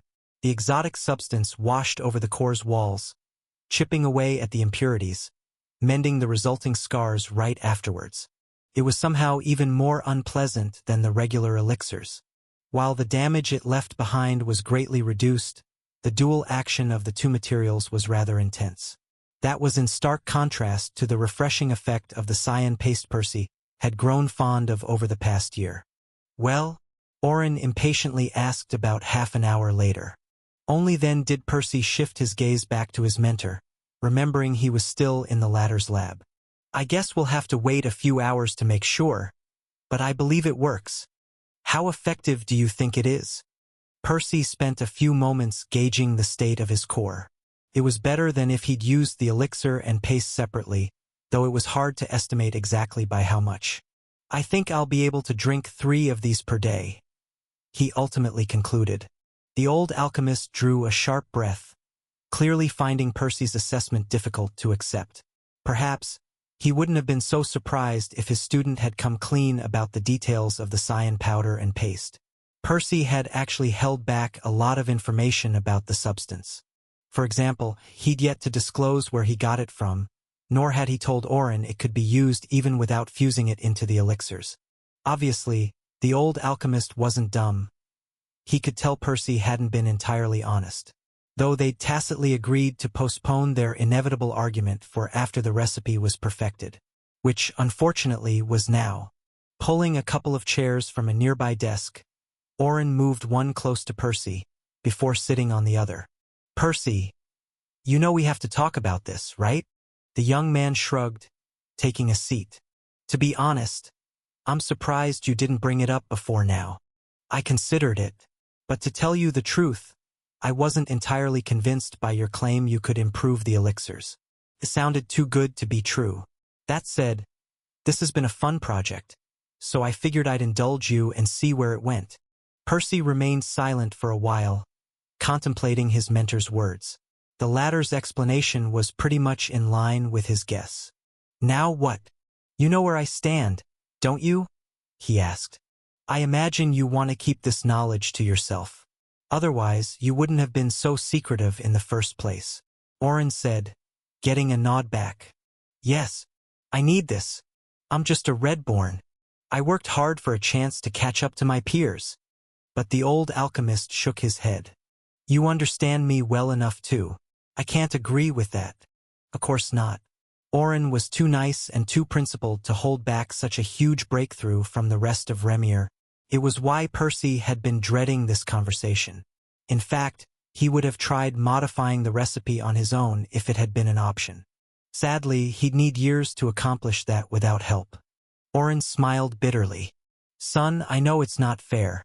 You did work hard for this, but this is bigger than you or I. Our whole world can benefit from this knowledge. Everyone will reach higher grades. We'll get more violet cores. More gods." Percy clenched his fists. "I care about Remir. Believe me, I do. And I get how important this is. If some faction invades us, this recipe might make the difference between everyone I know surviving or getting enslaved. he said. It was the same conundrum he had about sharing any of the other gains his clones brought back. Though this was a little different. It was easier to claim he'd accidentally stumbled upon the cyan powder. That wasn't the case with an intricate spell like circulation or the Morai's decree. But I need to think about myself too. Nobody else will. I'm currently at the bottom of the barrel. This can help me climb higher. Even if Remir was the strongest world in the universe, it won't mean a damn thing when a random noble steps on me like a bug. Orin placed his hand on Percy's shoulder, gently squeezing it. Kid, even if we publicize the new elixirs, you'll still benefit from them. I'll make sure you do. If you can't afford them without my help, I'll brew you some personally. If you don't want people to know you came up with the recipe, I'll pretend it was my idea. No matter what, I promise I won't let you suffer a loss. Percy felt a fuzzy feeling in his chest. Orin had already done so much for him. He'd mentored him, sponsored him, and even helped him with the new recipe. Now he was offering to shield him from all the repercussions too. Still, it's not that simple. Power is relative. If everyone gets an advantage, then nobody does. Besides, it's not just about the advancement speed. I was planning to monetize the new recipe. I need the funds. Percy's voice trailed off. He couldn't tell Orin about Mickey or the Enlightenment potions. As much as the man cared about him, his reaction would be the same. And unlike the cyan powder, none of his other secrets were safe to leak. With this, he could at least cut his losses if things went downhill. At worst, he'd miss out on a potential advantage. But the rest could actually endanger him. Orin was about to say something, but Percy raised a hand to stop him. Flashing him a resolute look, he made an offer. How about this? Give me a head start. Just 200 years. With the new elixirs, I can advance a couple of times by then. After that, you can share the recipe with whomever you like. The old alchemist didn't immediately decline, which was good news. All things considered, it wasn't a terrible suggestion. 2 centuries might be a long time for a young man like Percy. However, it wasn't much for the leader of a great house or a god of the divine order. Though Orin shook his head in the end. Normally centuries come and go without much happening at the cosmic scale. But we could still get unlucky. Remember the incident with the Lotus a couple years ago? It was a good thing, yet it could easily go differently next time. Percy's expression fell, thinking his mentor wouldn't agree. Suffice to say, his heart skipped a beat when the man ultimately extended his hand. 20 years. That's the highest I'm willing to go. It's still a gamble, but I suppose you deserve that much. Chapter 91, Deal. In the end, Percy shook his mentor's hand, the weight of their agreement settling between them. 20 years were just a touch more than he needed to reach yellow. It wasn't that much in the grand scheme of things, but he hoped his clones would bring back some additional advantages in that time. While the deadline added a tinge of pressure on his shoulders, he understood the enormity of Orin's concession. Wanting to show his gratitude for everything the old alchemist had done, Percy offered to brew the new elixirs for him. The man was already at blue, which would have normally been his upper limit as an Orangeborn. However, thanks to the new recipe, he now stood a real chance of reaching violet in his lifetime. Yet his mentor's response surprised Percy. "There's no need for that," Orin said with a dismissive wave. "The whole point of this 20-year delay is to give you a head start. If I had you tied up brewing elixirs for me, it would defeat the purpose. Besides, I'll still need nearly 2,000 years to advance. A couple of decades aren't going to make that much of a difference." Percy was moved by his mentor's words, especially because he knew it wasn't as simple as Orin had made it sound. 20 years saved before his promotion would translate to 60 afterwards. Over half a century. Even for a powerful mage, it was still a sizable amount of time to just give up on. But he didn't insist, mainly because he understood he wouldn't be able to deliver anyway. After all, he was planning to leave the guild in a couple years.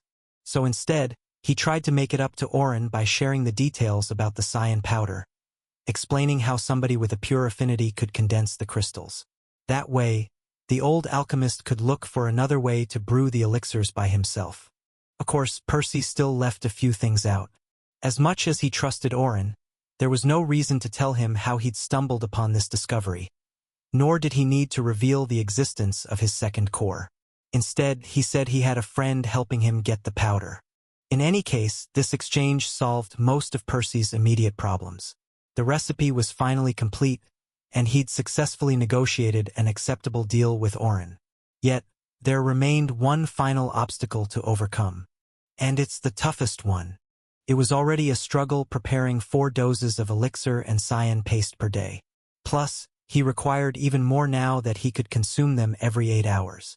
Not to mention the points he needed to afford Mickey's potions. Suffice to say, his only path forward was to commercialize the new recipe. Sadly, he had no experience trading, nor did he think he'd manage to learn the art anytime soon. He also had no connections, meaning he'd have a difficult time finding a customer by himself, especially since he had to do it without alerting others. He did ask Oren if he could help, but the man always dealt with the guild's official stores directly, whether to purchase materials or sell his products. Regrettably, the old alchemist couldn't be of much assistance in these shady ventures. Consequently, Percy had no choice but to place his trust in one more person. I wonder if she even remembers me. Of course, he was thinking about Nesha, though he didn't know her that well, and some of her personality traits would probably make her a little difficult to work with. It wasn't like he had any other options. At least, she clearly had a good business sense, having established herself quite nicely over the past couple of years. Furthermore, their limited interactions had given him the impression she was honest. More importantly, Percy had learned some more information about her since their last meeting. While he hadn't been aware of her lie detection bloodline originally, it wasn't exactly some great secret.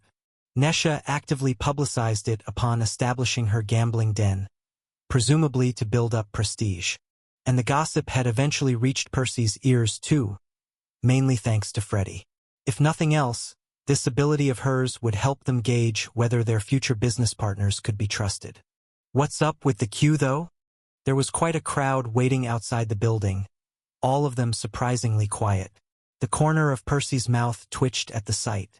Hey, doesn't she live next door? Have you guys tried knocking? He asked a random guy in a yellow robe. SHHHHH? The latter replied, placing his index finger over his lips. Then he pointed at a sign propped up against the building. In typical Nesha fashion, the words were written sloppily, and she hadn't even bothered nailing the sign to the wall properly. Go em bailing then. Anybody who bothers me at home will be banned for life. Percy failed to suppress a chuckle. Seriously? Has she actually banned people before? The guy seemed taken aback by the question.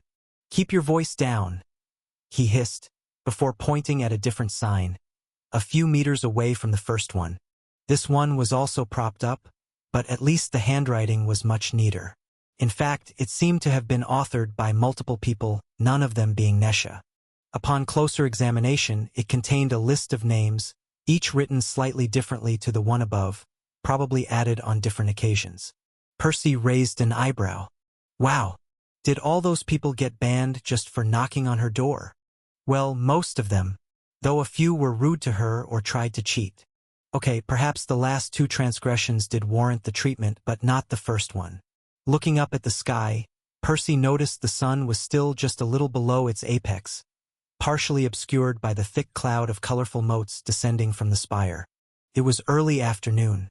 Nesha should have opened by now, yet she was clearly content chilling at home instead. Not just that, but she'd apparently gone to great lengths to ensure nobody would disturb her. Why do you guys even put up with this nonsense? The guy shrugged. What else are we supposed to do? This place is pretty much the only source of entertainment around here. Percy scratched the back of his neck. Well, why doesn't anybody else try opening a gambling den then? But the guy shook his head. Some people have tried, but it's not so easy. Obviously, you need to rent a building for this sort of thing. A street stand isn't very suitable. Unfortunately, due to the high rent for independent businesses in the guild, you need to manage things really well for it to survive. Hearing the man's words, Percy's expression was mixed. On one hand, he couldn't help but be impressed that Nesha had achieved so much in so little time, though her ruthless nonchalance towards her clientele was more than a little concerning, as was the prospect of collaborating with her.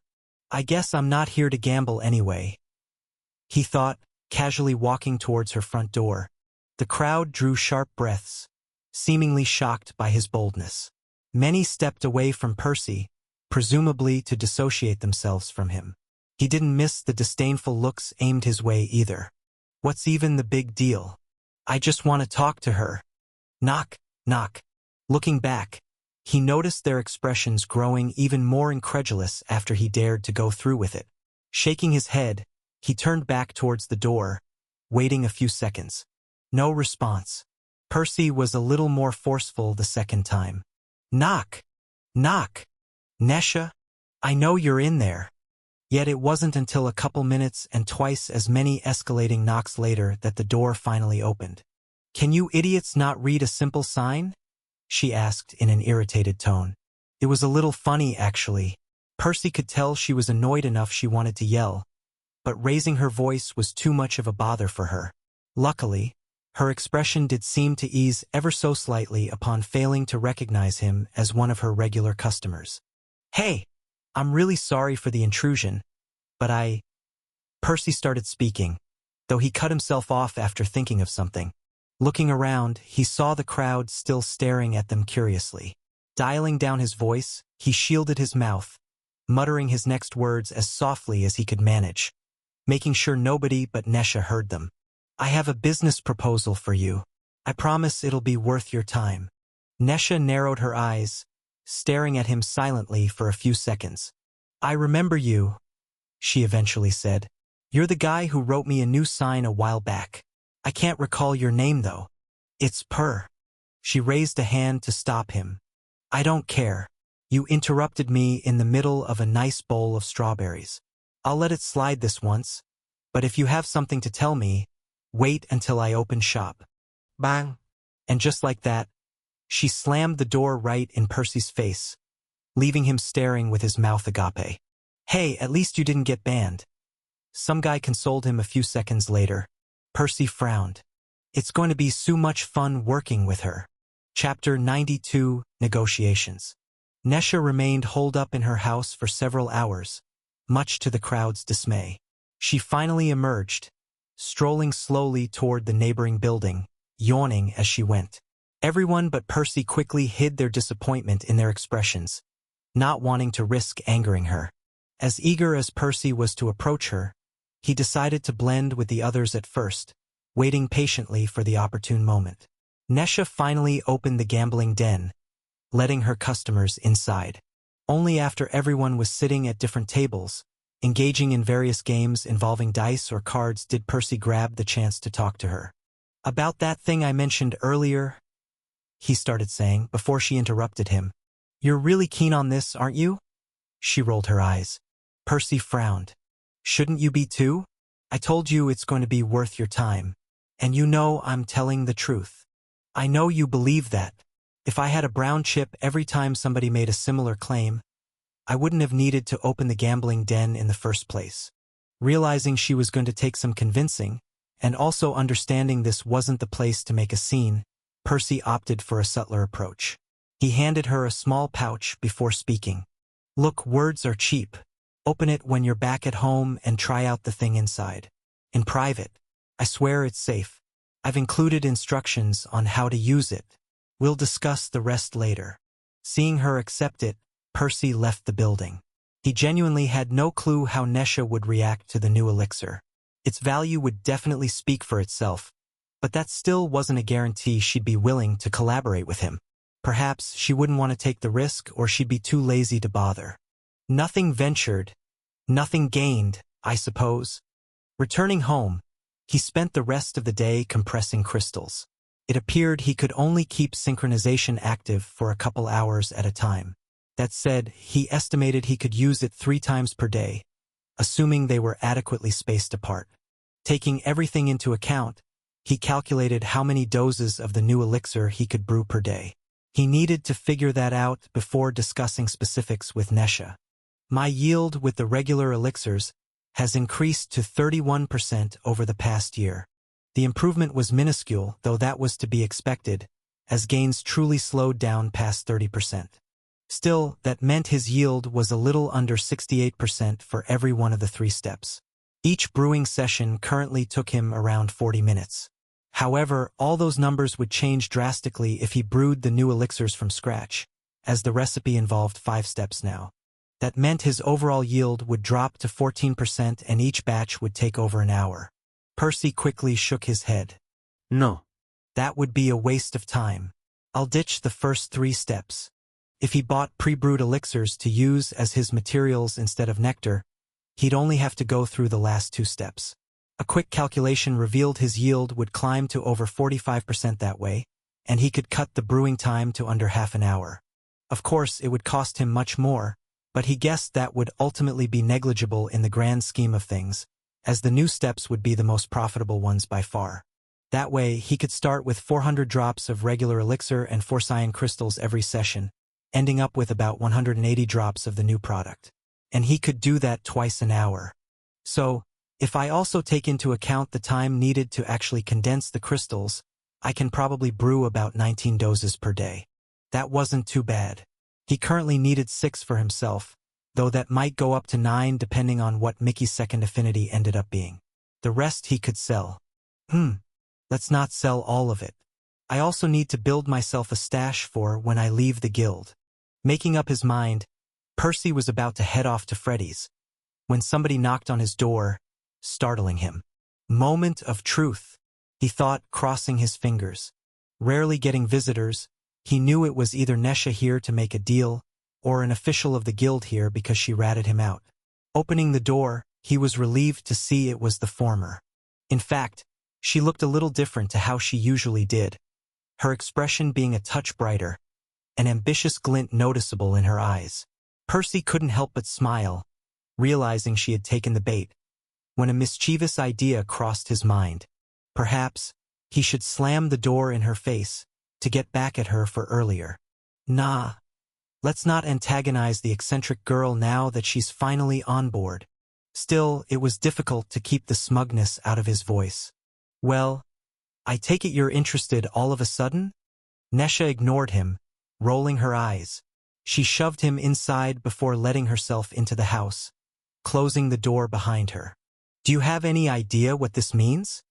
This was Percy's first time hearing actual excitement in her tone. Duh, why do you think I came to you? He asked back. Nesha let the response sink in for a couple of seconds, before walking over to Percy's kitchen and plopping down on a chair. She then crossed one leg over the other before speaking again. Who else knows about this? Percy shrugged. My alchemy mentor helped me perfect the recipe, but he's promised to stay quiet for the next 20 years. I can brew them by myself. Nesha nodded. You do realize what you're asking of me, right? It's not easy smuggling anything out of the guild, let alone something like this. You need to pull all sorts of strings to make this happen. And that's just to get them out of the settlement. Let's not even mention the difficulty involved in finding a rich, reliable customer. Percy grabbed another chair, setting it a couple meters in front of Nesha before joining her. Can you make it happen, or not? She grinned. I want 50%. But Percy failed to suppress a chuckle. Talk about a rip-off. I'm the one who has to spend all day in a lab. 30%. No way. It's really time-consuming on my end too. 40%. Percy shook his head. You can't do this without me, but I can do it without you. Need I remind you that I can tell when you lie? She smiled. Fine. I admit I don't have any other options available right now. Still, I can take my sweet time finding somebody else. Good luck reinventing the recipe by yourself. Percy didn't back down, though Nesha was clearly just as stubborn. You won't find a better middleman than me. Even ignoring my bloodline, I have connections to the Asclepius house. Percy raised an eyebrow. The Asclepius house was one of the 7 great houses. Their prestige aside, one of their most important traits was they possessed a lot of people with the memory bank bloodline. It allowed them to freely manipulate or even erase their own memories. One of the house's most valuable assets was a specially trained order known as the Oblivious Agents.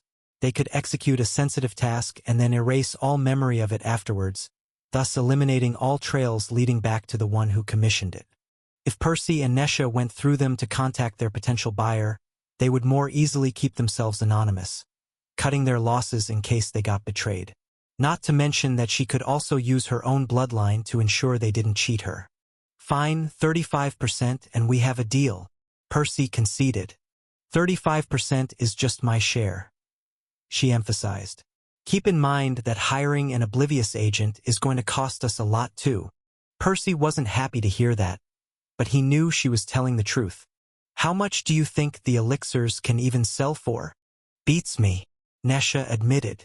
If I was free to auction them all over Remir, they could easily sell 100 times more than the regular ones. That much? Percy was shocked. He knew it was a big deal, but that was still more than his estimates. After all, they could only be used 3 times as often. These things don't scale linearly. It's a premium item. Do you have any idea how many people would fight over them? Imagine how much money somebody close to Violet would be willing to spend to save themselves a few centuries. Percy swallowed a lump of saliva as he pondered the implications. It was true. It wasn't easy to put a price tag on something that could save a noble house from the verge of extinction, or even elevate them to a great house. But you can't auction them freely, can you? He caught the caveat in her words. Naturally not, she said, exhaling in disappointment. If I did that, everyone who lost the auction would just publicize the elixirs to get back at us. Needless to say, everything would go to shit at that point. I need to investigate potential candidates and only approach those I think will pay the most. So how much do you think we can make?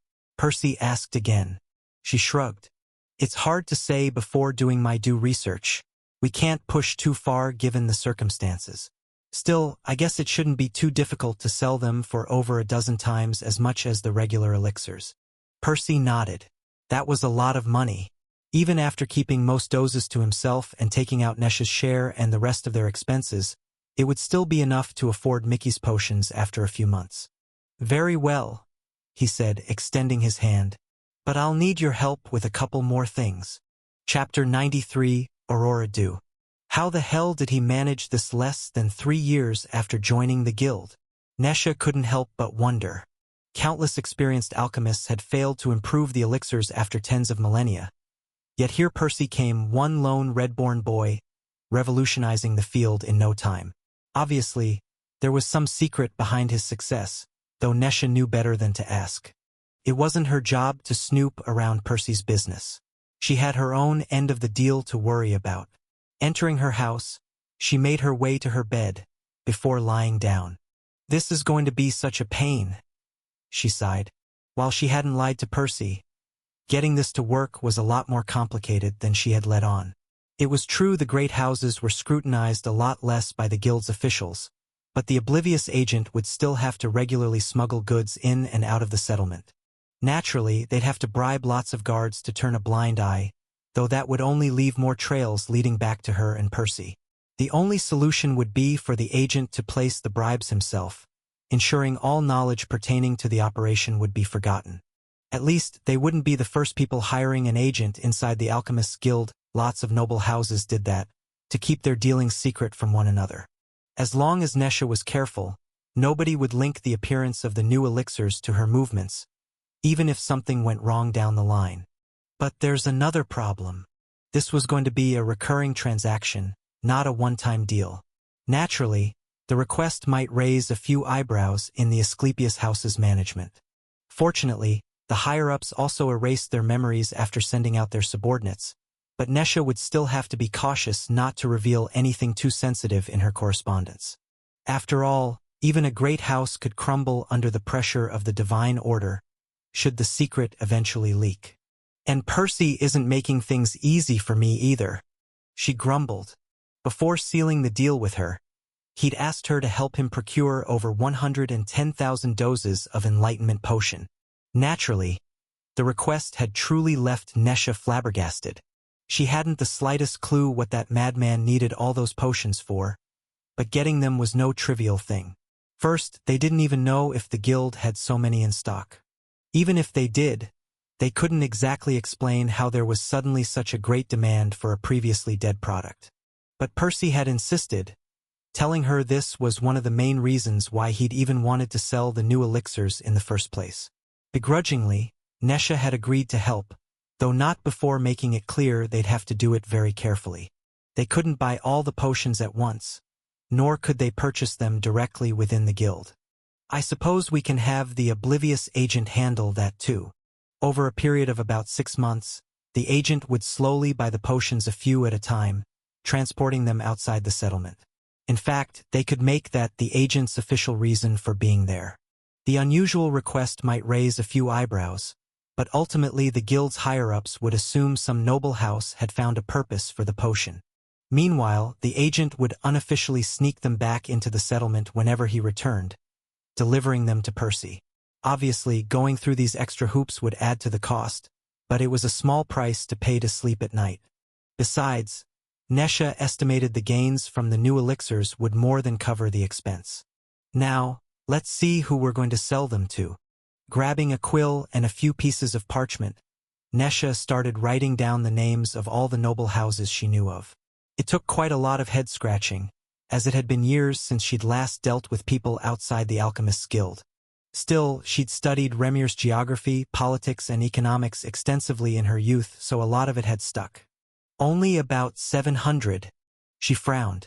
She couldn't remember all the noble houses, nor was she up to date with recent developments. Some of the ones she'd written down might have been destroyed by now. I'm sure the bigger ones are still around. She shrugged. The oldest houses were also the richer ones, and the ones most likely to have survived. Their client would probably come from those. Plus, she could cross-check the house's details to make sure everything was in order before following through. Happy with the list, she started adding a few details next to each name, whatever she remembered about their leaders. After all, the Violet Corps in charge would be the ones buying the elixirs. Once she was done, she began crossing out some of them. The ones with younger leaders were definitely out. A recently promoted Violet Corps still thousands of years from reaching white wouldn't be desperate enough to buy the elixirs at a premium. The same was true for the poorest houses who lacked the funds. Upon narrowing the list to just under 100 candidates, she started paying attention to more details. The son of House Palace's leader is on the cusp of reaching Violet. Not her. She's known to be really stingy. Oh, Houses Antaeus and Talos have been in a conflict for centuries.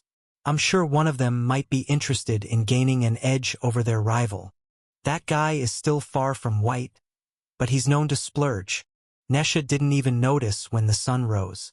She couldn't recall the last time she'd been immersed in her work enough to pull an all-nighter. Ever since her house's downfall, she hadn't been that motivated to do much. At some point, she put down the quill, though it wasn't because she'd grown tired. Nesha had just run out of ink. Oh well, I suppose I've narrowed them down enough for now. There were only 10 houses left on the parchment. Nesha was certain all of them would be interested in the elixirs. The only question was how much each of them would be willing to spend. In any case, she figured it was best not to delve any further before getting some recent information on them. She'd ask around to bring herself up to speed over the next couple of days before finalizing her choice. Leaving her house, Nesha walked to one of the official shops to buy some ink before returning. Her next order of business would be to write the letter to House Asclepius, requesting the services of the oblivious agent. Not going to enjoy this part, she wrinkled her nose in disgust. There was a reason why Nesha felt confident she could contact the Great House. It was because House Veritas used to have strong ties to them. In fact, Nesha's ancestors were rumored to have derived their own Truthseeker bloodline from a branch of the Great House. After all, House Asclepius was one of the wealthiest even among the great houses, specializing in commerce and information trading. They had multiple related bloodlines to aid them in those ventures. The memory bank bloodline the oblivious agents possessed was only one of them. Nesha had no idea why the Great House hadn't lifted a finger when her family got butchered and, frankly, she didn't much care about House Asclepius's internal politics either. That said, the thought of doing business with them again made her stomach churn. I guess I'll have to make some sacrifices if I ever want to take revenge on those bastards. So far, she'd taken things slow. Well, at least according to her. From an outsider's perspective, establishing such a popular gambling den within 3 years of joining the guild was rather impressive. Still, Nesha knew she could have done much more in that time had she put her mind to it. However, she hadn't been too motivated to rush things, as she hadn't expected it would be easy to get back at her enemies with money alone. But things were different now. This new opportunity Percy had given her could change everything. Not only would it be far more profitable than her gambling den, it could also help her grow her personal strength. Before, Nesha had completely ignored her own magic, assuming she wouldn't get very far as an Orangeborn. Now, even reaching Violet wasn't out of the question. Let's do it then, she decided, her eyes glinting with resolve. Knock, knock. The door opened a few seconds later, Percy soon greeting her. He was drenched in sweat, his eyes looking tired. Did he also pull an all-nighter, or is brewing actually so taxing? She raised an eyebrow. What's up? Do we have news already? He asked after she remained silent for too long. Hearing him, Nesha scowled. It hasn't even been a day since we made the deal. I haven't sent the letters yet, nor have I settled on a candidate. Percy shrugged. All right, no need to get angry. What do you want then? Nesha took a deep breath to calm down before speaking. Well, I was thinking, we can't keep calling these the new elixirs. Coming up with a catchy name is half the battle. Percy's jaw slackened upon hearing her. What are you looking at me like that for? She asked in irritation. Are you the same Nesha who patches her signs up? Since when do you care about optics? Or marketability? Nesha felt some heat gather in her cheeks. Look, what I've done in the guild so far hasn't been a huge deal. It would have succeeded regardless. But this is a high-profile business we're trying to build here. Every little bit helps if you want some extra money from our clients. Percy smiled. Well, you're the one in charge of the sales. Any good suggestions? He asked. Nesha nodded. Aurora Do. Chapter 94, Affinity Fusion. It had been 2 weeks since Percy and Nesha settled on the name of their product, and progress had been steady. Nesha had already reached out to the Asclepius house and hired the agent. She'd also narrowed down the potential customers to 3, having promised to finalize her decision and send the letters by tomorrow at the latest. Meanwhile, Percy had focused on brewing. Granted, he'd initially lacked the contribution points to purchase the sheer volume of materials necessary. Over 40 doses of the regular elixirs per day. Luckily, Nesha had chipped in, buying him the ingredients through the agent. They both knew they'd make everything back a dozen times over once the sales kicked off anyway. But none of that was on his mind today. Estimating he'd prepared enough Aurora Dew to start their upcoming venture, Percy was free to take another day off alchemy. He wanted to practice his magic some more while he still had time to spare. So, he found himself standing atop a softly glowing mushroom once again, the fantastical landscape around him humming with latent energy. Shimmering motes fell lazily from the fungal fronds above, painting his surroundings in all sorts of colors. And another unfortunate wasp grazed carelessly a few paces ahead, the loud buzz of its wings betraying its location no less than its oversized visage did. First, let's see how far I can push my spells now. Percy took a deep breath, the cool, earthy sense of the spire mixing with the sharper tang of magic in the air. He activated circulation with both cores, feeling the familiar rush of mana flooding his channels with power. But he didn't stop there. Having grown a little more accustomed to synchronization since first discovering it, he could now activate it a bit more quickly, though keeping it up for long was still difficult. The moment the technique took effect, he gathered both types of mana in his hands, manifesting his tools. A layer of pure mana formed a pair of gloves. At the same time, the soul mana coalesced into the shape of silver sickles, the ethereal glint of their curved blades resembling crescent moons. Meanwhile, the bug darted erratically in the distance, only now spotting Percy, the undeniable pressure he exerted finally revealing his presence. I guess you drew the short end of the stick today, pal.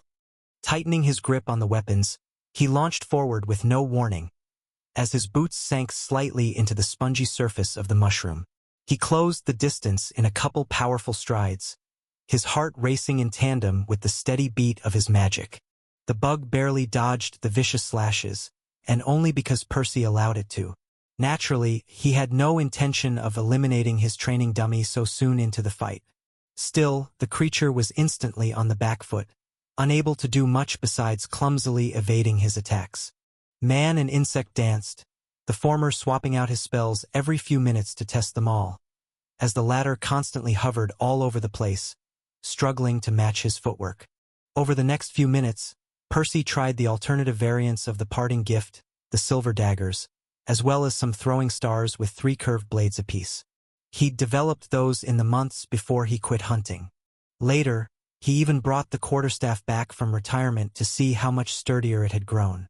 Finally, he manifested the cyan sheet he'd used to shield himself from the acidic rain, though his status had never deigned to register it. Okay. The results are as expected. Obviously, his pure magic had benefited the most from his advancement.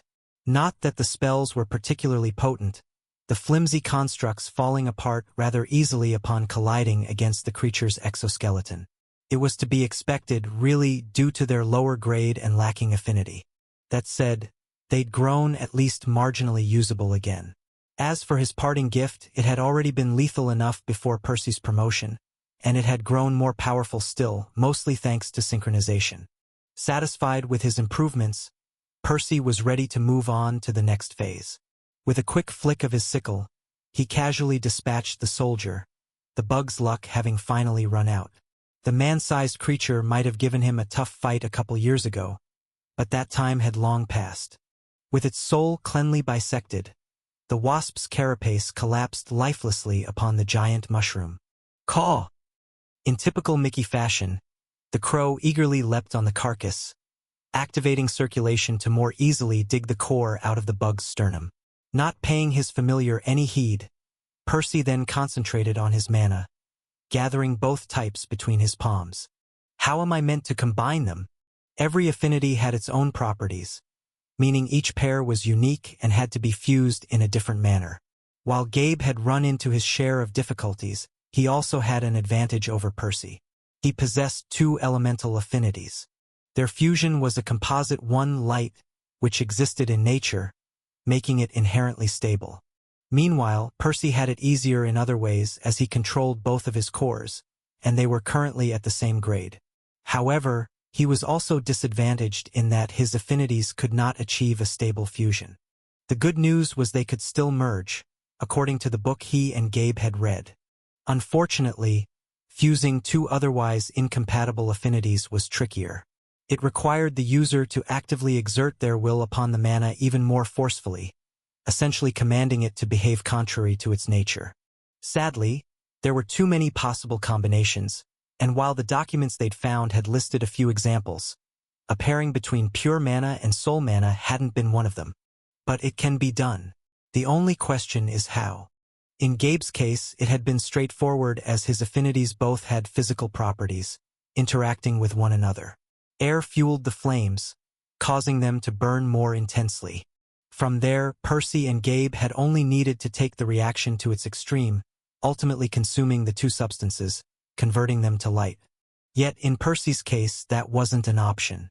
His soul mana was incorporeal and simply phased through the pure mana. The 2 energies occupied the same space without interacting. One is tangible while the other isn't. I suppose this is what the book meant when it said I need to make them behave contrary to their nature. Focusing on that clue, Percy allowed most of the mana between his palms to dissipate, the overlapping blobs now shrinking to the size of a strawberry. Perhaps he'd been too greedy trying to fuse more than that on his first attempt.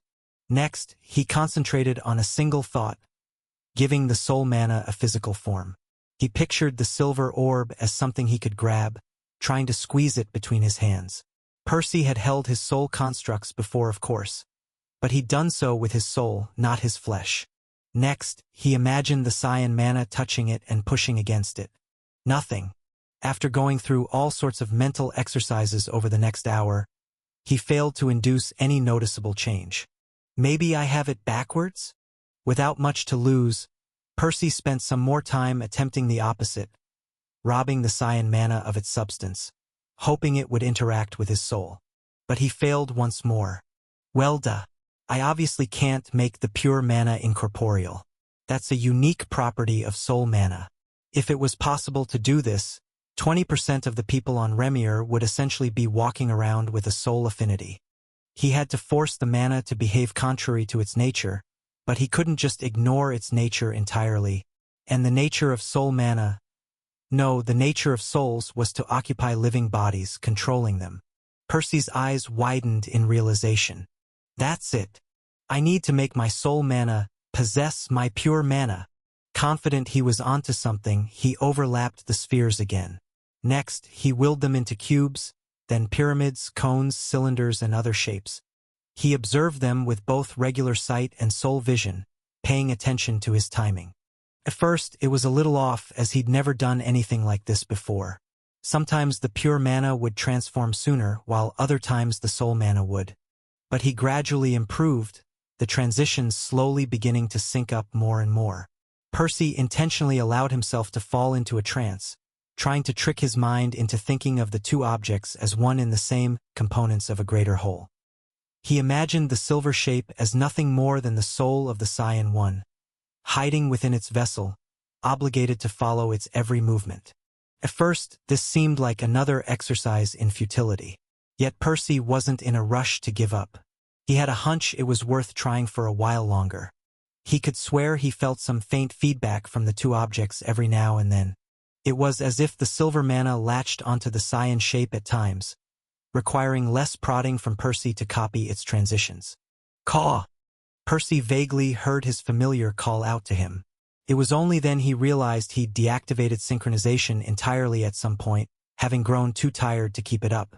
He wasn't sure how long he'd been at it, but the sun was close to setting. Just a few more minutes, he thought, diving into the exercise again. More time passed. As Percy continued to play with the two types of mana between his palms, his attention glued to the twin shapes. Caw! Caw! Hearing the crow's cries, the young man noticed it was dark already. Probably late at night too, in fact. Remembering the settlement was a few hours away on foot, Percy decided to finally call it a day. It sucked to return empty-handed, but perhaps this wasn't the sort of thing he could master after a single session. All right, buddy, let's go, he replied, allowing the mana to dissipate. However, something unexpected happened. Right as the two spheres shattered into motes of silver and cyan, they revealed a third, smaller shape resting inside. It was only about the size of a pea, but it looked like it was made of an entirely different material than the others. Don't tell me. Unable to contain his excitement, Percy carefully pinched the substance between his thumb and index finger, noticing it was corporeal. It felt exactly like his pure mana to the touch, though its color was different, an amalgamation of its components. A pale shade of teal. Chapter 95, Teal Fog. As much as he would have liked to stay and practice some more, Percy knew he'd have to resume brewing tomorrow. He couldn't afford to pull an all-nighter on the Spire. Have I signed my free? Granted, adhering to a tight schedule wasn't exactly new to him. He'd done that for years already. That said, it was one thing working non-stop for himself out of discipline, and another thing entirely to be held accountable to a third party like Nesha or their customers. I guess I'm still doing it for myself, he sighed. I really need that money. In any case, he could at least take his sweet time on the way back to the guild, playing around with the minuscule quantity of teal fog he'd managed to create. It wasn't enough to form a proper spell, but perhaps he could discern some of its properties. Splitting the exotic substance in half to avoid wasting all of it by accident, he pinched a portion with his other hand. Next, he willed it to solidify, forming a marble smaller than his fingernail. It worked, allowing Percy to curiously fiddle with the tiny sphere for a few minutes, before ultimately crushing it between his fingers. Many of the fragments dissipated on the spot, though he did manage to salvage a few. He melted them again before merging them back to the rest of the material in his other hand. It behaves much like my pure mana, except when it breaks. Percy drew a trickle from his second core, manifesting a cyan orb about the same size as before. Then he handled it in a similar manner for a while, comparing the two objects in his mind. Once he was satisfied with his observations, he shattered it too, noting the teal sphere hadn't been any more durable than the cyan one. Percy had exerted about the same amount of force to crush both. Other than the color, the only difference was the pure mana dissipated completely into motes, making it a little harder to retrieve. Is that the only benefit? Recycling it more easily. If that was the case, Percy would be disappointed. Gabe's light spell had been both hotter and quicker than either of its components. Though that had come at the cost of its mass, it would still be the superior option in many circumstances. Meanwhile, the only advantage to the teal fog so far was that Percy might be able to chain his magic, reshaping one spell into another smoothly. It wasn't nothing, but he'd certainly expected more. That can't be everything. He shook his head. It has yet to display any properties of soul mana. Glancing back at the substance in his palm, he focused on its ethereal nature this time. He flushed out all thoughts related to his pure mana from his mind, visualizing only his original affinity. Hopefully, that might draw out any latent effects the teal fog had yet to reveal. Taking it a step further, he shaped it into a miniature parting gift. There wasn't that much of the fused mana, but he still managed to form a tiny sickle in the end, though it looked more like a strange earring. Still, his self-induced illusion seemed to have yielded some results. It feels different. He raised an eyebrow. The small weapon looked the same, but its tiny handle had partially sunk into his skin. Percy could tell from experience he was pinching it with his soul now, not his flesh. His eyes widened. Holy shit! I can choose whether to make it tangible or not. Percy walked onto another suspension bridge absent-mindedly, retracing the way home by instinct. Next, he played around with the teal construct some more, trying to change it between the two states at will. Getting himself into the correct frame of mind took some effort, but he did get the sickle to transition between corporeal and incorporeal a few more times. Yet there was more. Did it turn invisible just now? Percy raised an eyebrow. He'd only stumbled upon this by accident, having not even tried to rob the construct of its color. In fact, he'd almost forgotten his soul mana was invisible by default. After all, he rarely used it without activating circulation first, which came with passive soul vision. Not just that, but his constructs were much denser than they used to be, making them faintly visible to the naked eye. Still, can I pick out what properties to give it? That could really enrich my kit. Currently, his options were essentially set in stone. Half his mana was invisible and intangible, while the rest was both opaque and corporeal, albeit flimsy. But what if he could control his entire mana pool, freely assigning his constructs whatever effect was convenient at any given time? Eager to confirm if that was possible, Percy resumed his experimentation, playing around with the teal fog some more. And sure enough, it has 4 possible states, even the ones I can't access normally. Percy could definitely think of a situation where he might need a construct that was corporeal yet invisible. For example, if he wanted to trick an enemy immune to soul damage, or to shield his face from a physical attack without inhibiting his own vision in the process. Likewise, the opposite could be handy. A spell that was opaque yet able to phase through objects. Perhaps he could conjure illusions with it, or pass a message through a wall. The possibilities were endless. Though it's going to have a high skill ceiling, it had taken him all day to fuse the tiniest amount of teal fog. Changing its properties wasn't exactly easy either.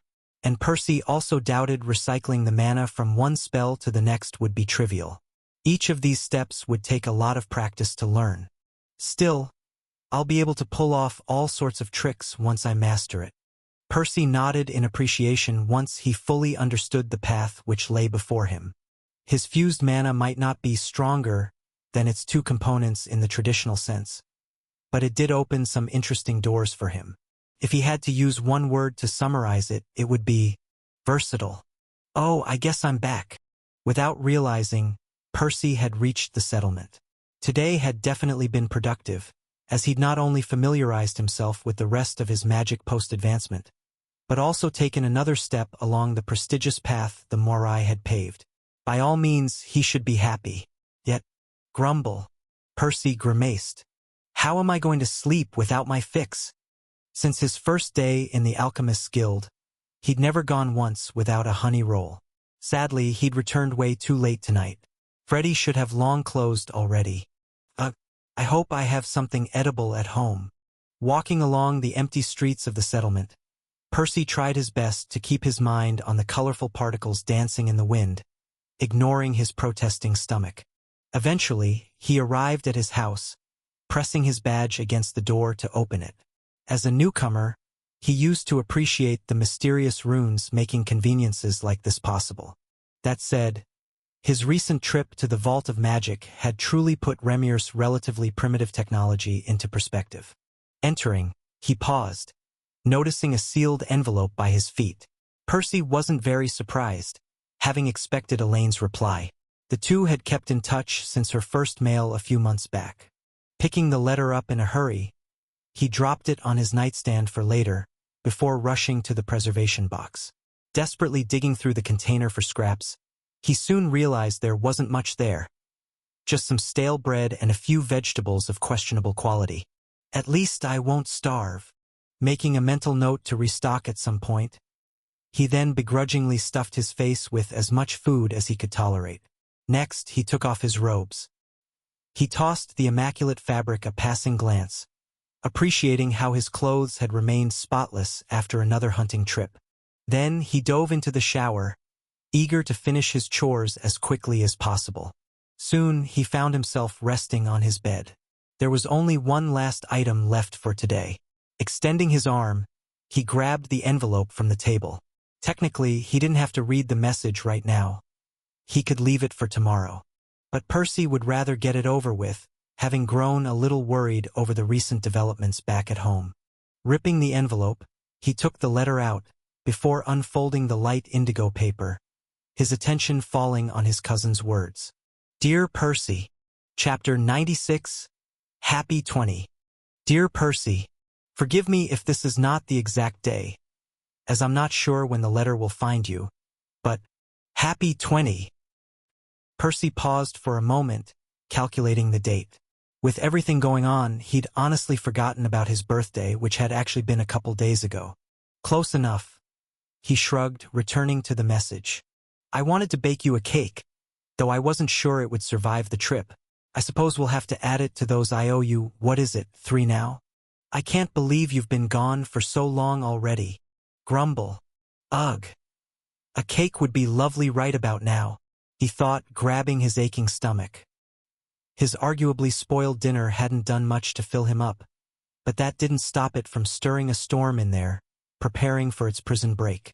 In any case, I hope you remember to take a day off to celebrate.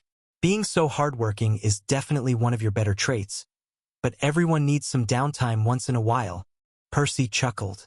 Even after all those years, his cousin knew him so well. I did take a break today, though. Well, sort of. Training on the spire wasn't exactly relaxing, but it was fun. He fully intended to negotiate with Nesha about properly weaving it into his timetable, at least once or twice a month. As nice as it was to make money, his new trick wouldn't master itself. In other news, my mom gave birth a few weeks ago. I have a baby brother now. We're calling him Owain. He's really cute too. I can't wait for you to meet him. He doesn't have our blue hair, so we think he might not have Dad's water affinity. But the jury is still out on Earth. As for the bloodline, I suppose we won't be sure until he's 5, but it doesn't tend to resurface after skipping a generation either. Reading Elaine's words, Percy couldn't help but revisit what he'd recently learned about decrees. It was technically possible for children on Remir to awaken their cores before taking the affinity test, though it was exceedingly rare. The very contact with Phoebe's mana seemed to not only give them access to their status, but also catalyze their cores, or something, allowing them to discover them and begin filling them up. What did people do before Phoebe became a Titaness? Did kids have to get older to tap into their magic? Either way, Percy sure hoped his new cousin wouldn't be a Redborn like him. Granted, the odds weren't on the baby's side, though his life would certainly be a lot easier if he got lucky. YAWN. Okay, maybe this isn't the time to contemplate life's great questions. Let's just read the rest and go to sleep. I'd honestly prefer to end the letter here, as I don't want to sour your birthday with bad news. However, it's probably best that you're aware of what's going on around here. Sensing the shift in tone, Percy couldn't help but perk up a little. Long story short, House Tantalus has grown even more aggressive. Their goons have begun crossing River Glane and attacking members of our house. They've already killed 2 people, kidnapped 3 more, and injured about a dozen, to various extents. Most of them I don't think you knew very well, but Hector is dead. Percy's eyes widened. His relationship to that cousin of his had never been great, the older boy having mocked and bullied him his whole life. Still, Percy had never wished him such a grim fate. These bastards are really pushing it. He gritted his teeth. In normal times, House Tantalus wouldn't have gone so far. Though they'd gained the upper hand since their raid a few decades ago, the 2 families' strength wasn't that far apart. Typically, they would have laid low, dealing a blow whenever a good opportunity presented itself, yet without escalating the conflict too fast, risking an all-out war. After all, such a development wouldn't benefit either party. It's probably because of the Petals. They want to chip away at our house so they can more easily pressure us when the time comes. Part of Percy wanted to return and help. While he didn't get along with all his relatives, there were people back home he did care about. However, he also knew he couldn't do much as he was. He might have grown enough to hold his own against anyone at Yellow, but a noble house of that size had scores upon scores of people at Green. In any case, you don't need to worry about us. Their blue cores are too valuable to be sent out on such low-level skirmishes, and I'm not afraid of anyone below that. Also, Grandpa isn't one to take this lying down either. So far, he's remained passive to avoid throwing more oil in the fire, but enough's enough. The other day, I overheard him talking about retaliating. So yeah, we'll be fine. Just please, please, please, don't try returning home on your own. Wait for the envoys if you really want to come. Other than that, we can't wait to have you back. Happy birthday again, Elaine. It was probably true. She should be able to handle herself against any of their juniors, thanks to circulation. Even those with the bloodline. But only if it's a one-on-one. They couldn't count on those scumbags to play fair. So he certainly hoped Baldy was keeping an eye on his granddaughter. Folding the letter, he placed it in a drawer with the rest. Percy wasn't the most sentimental guy, but he'd kept all of their correspondence. He didn't really have many other possessions anyway, other than his alchemy equipment. Then he let his head sink back into the pillow. His current plan was to spend another couple of years in the guild, raising his and Mickey's strength some more. He'd only leave a few months before the lotus bloomed, to compete for a petal. I need to start preparing though. I guess I should try that soon. A couple more weeks went by without any hiccups. Luckily, Nesha had managed to strike promising deals with 2 customers in that time, the contribution points having started flowing in already. The first was Aeneas, the current leader of House Priam. He was actually one of the oldest violet cores on all of Remier, widely considered to have the best chance of reaching white. Should he succeed, he'd elevate his family to the 8th great house. Adding to that, House Priam was fortunate in other ways. Located in a fertile yet remote region, they were free to develop without many enemies. Suffice to say, Aeneas was rich and had nothing better to spend his money on.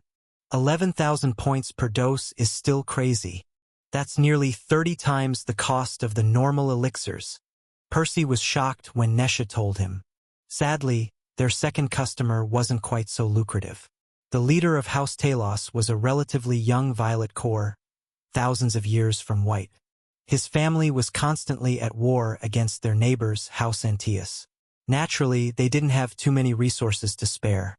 That said, it also made them desperate to spend what little they did have to grasp any edge they could get their hands on. Ultimately, Nesha had chosen them over their rivals because they had a blue core closer to violet. That person would probably end up as the recipient of the Aurora Dew.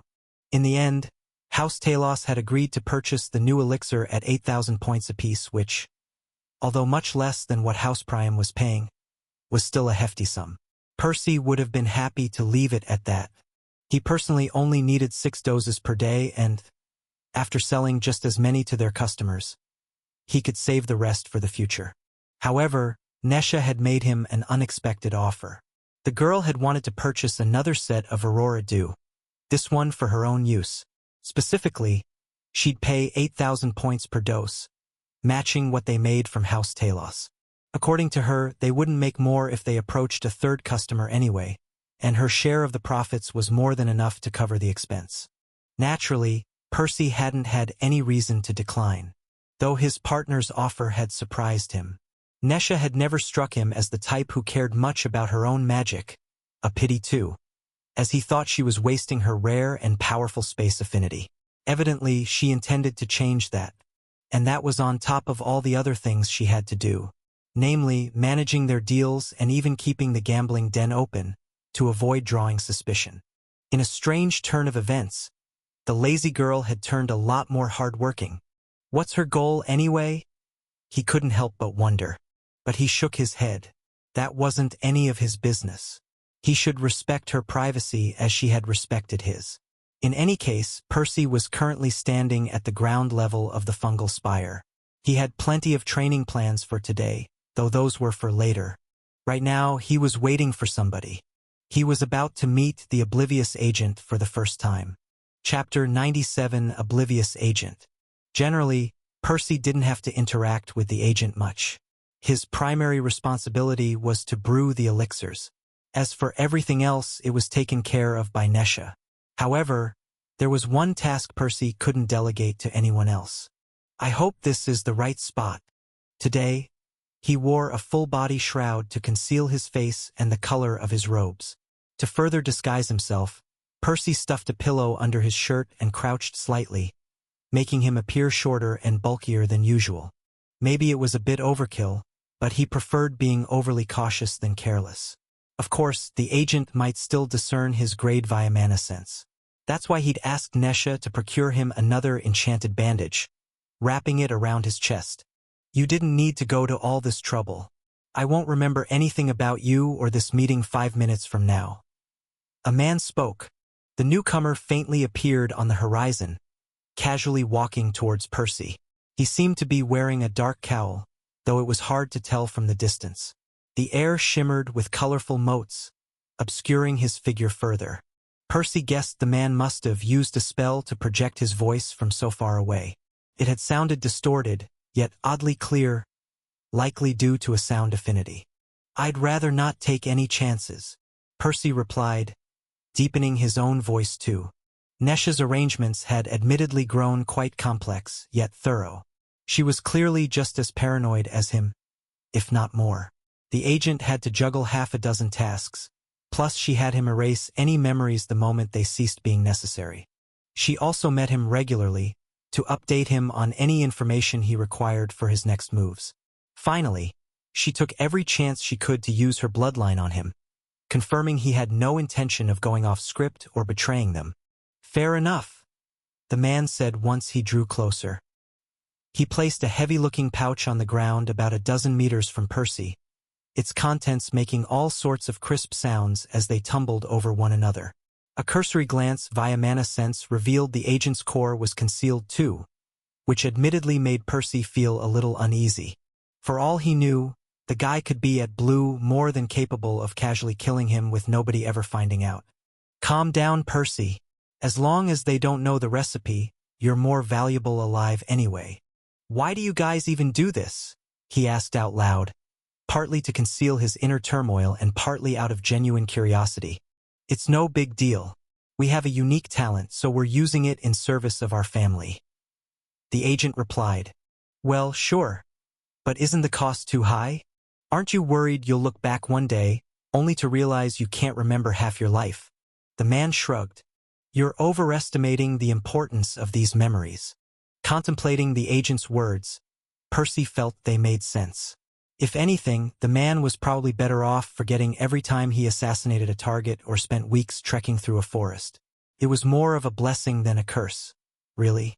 Unaware of Percy's thoughts, the agent then left, having completed this part of his mission. Only when he was gone did Percy dare approach the pouch, opening it. It was large enough to fit 2 watermelons inside, filled to the brim with small vials about the size of his pinky. Each contained a deep crimson liquid that looked a bit like glowing blood. And there were thousands upon thousands of them in there. Naturally, these were the Enlightenment potions, or at least the first batch. Percy had asked to be paid in this manner for the near future. "Mickey, come over here." The crow was busy hunting starry workers on the mushrooms above. Percy hadn't called it over sooner, as he hadn't wanted to risk the agent spotting it.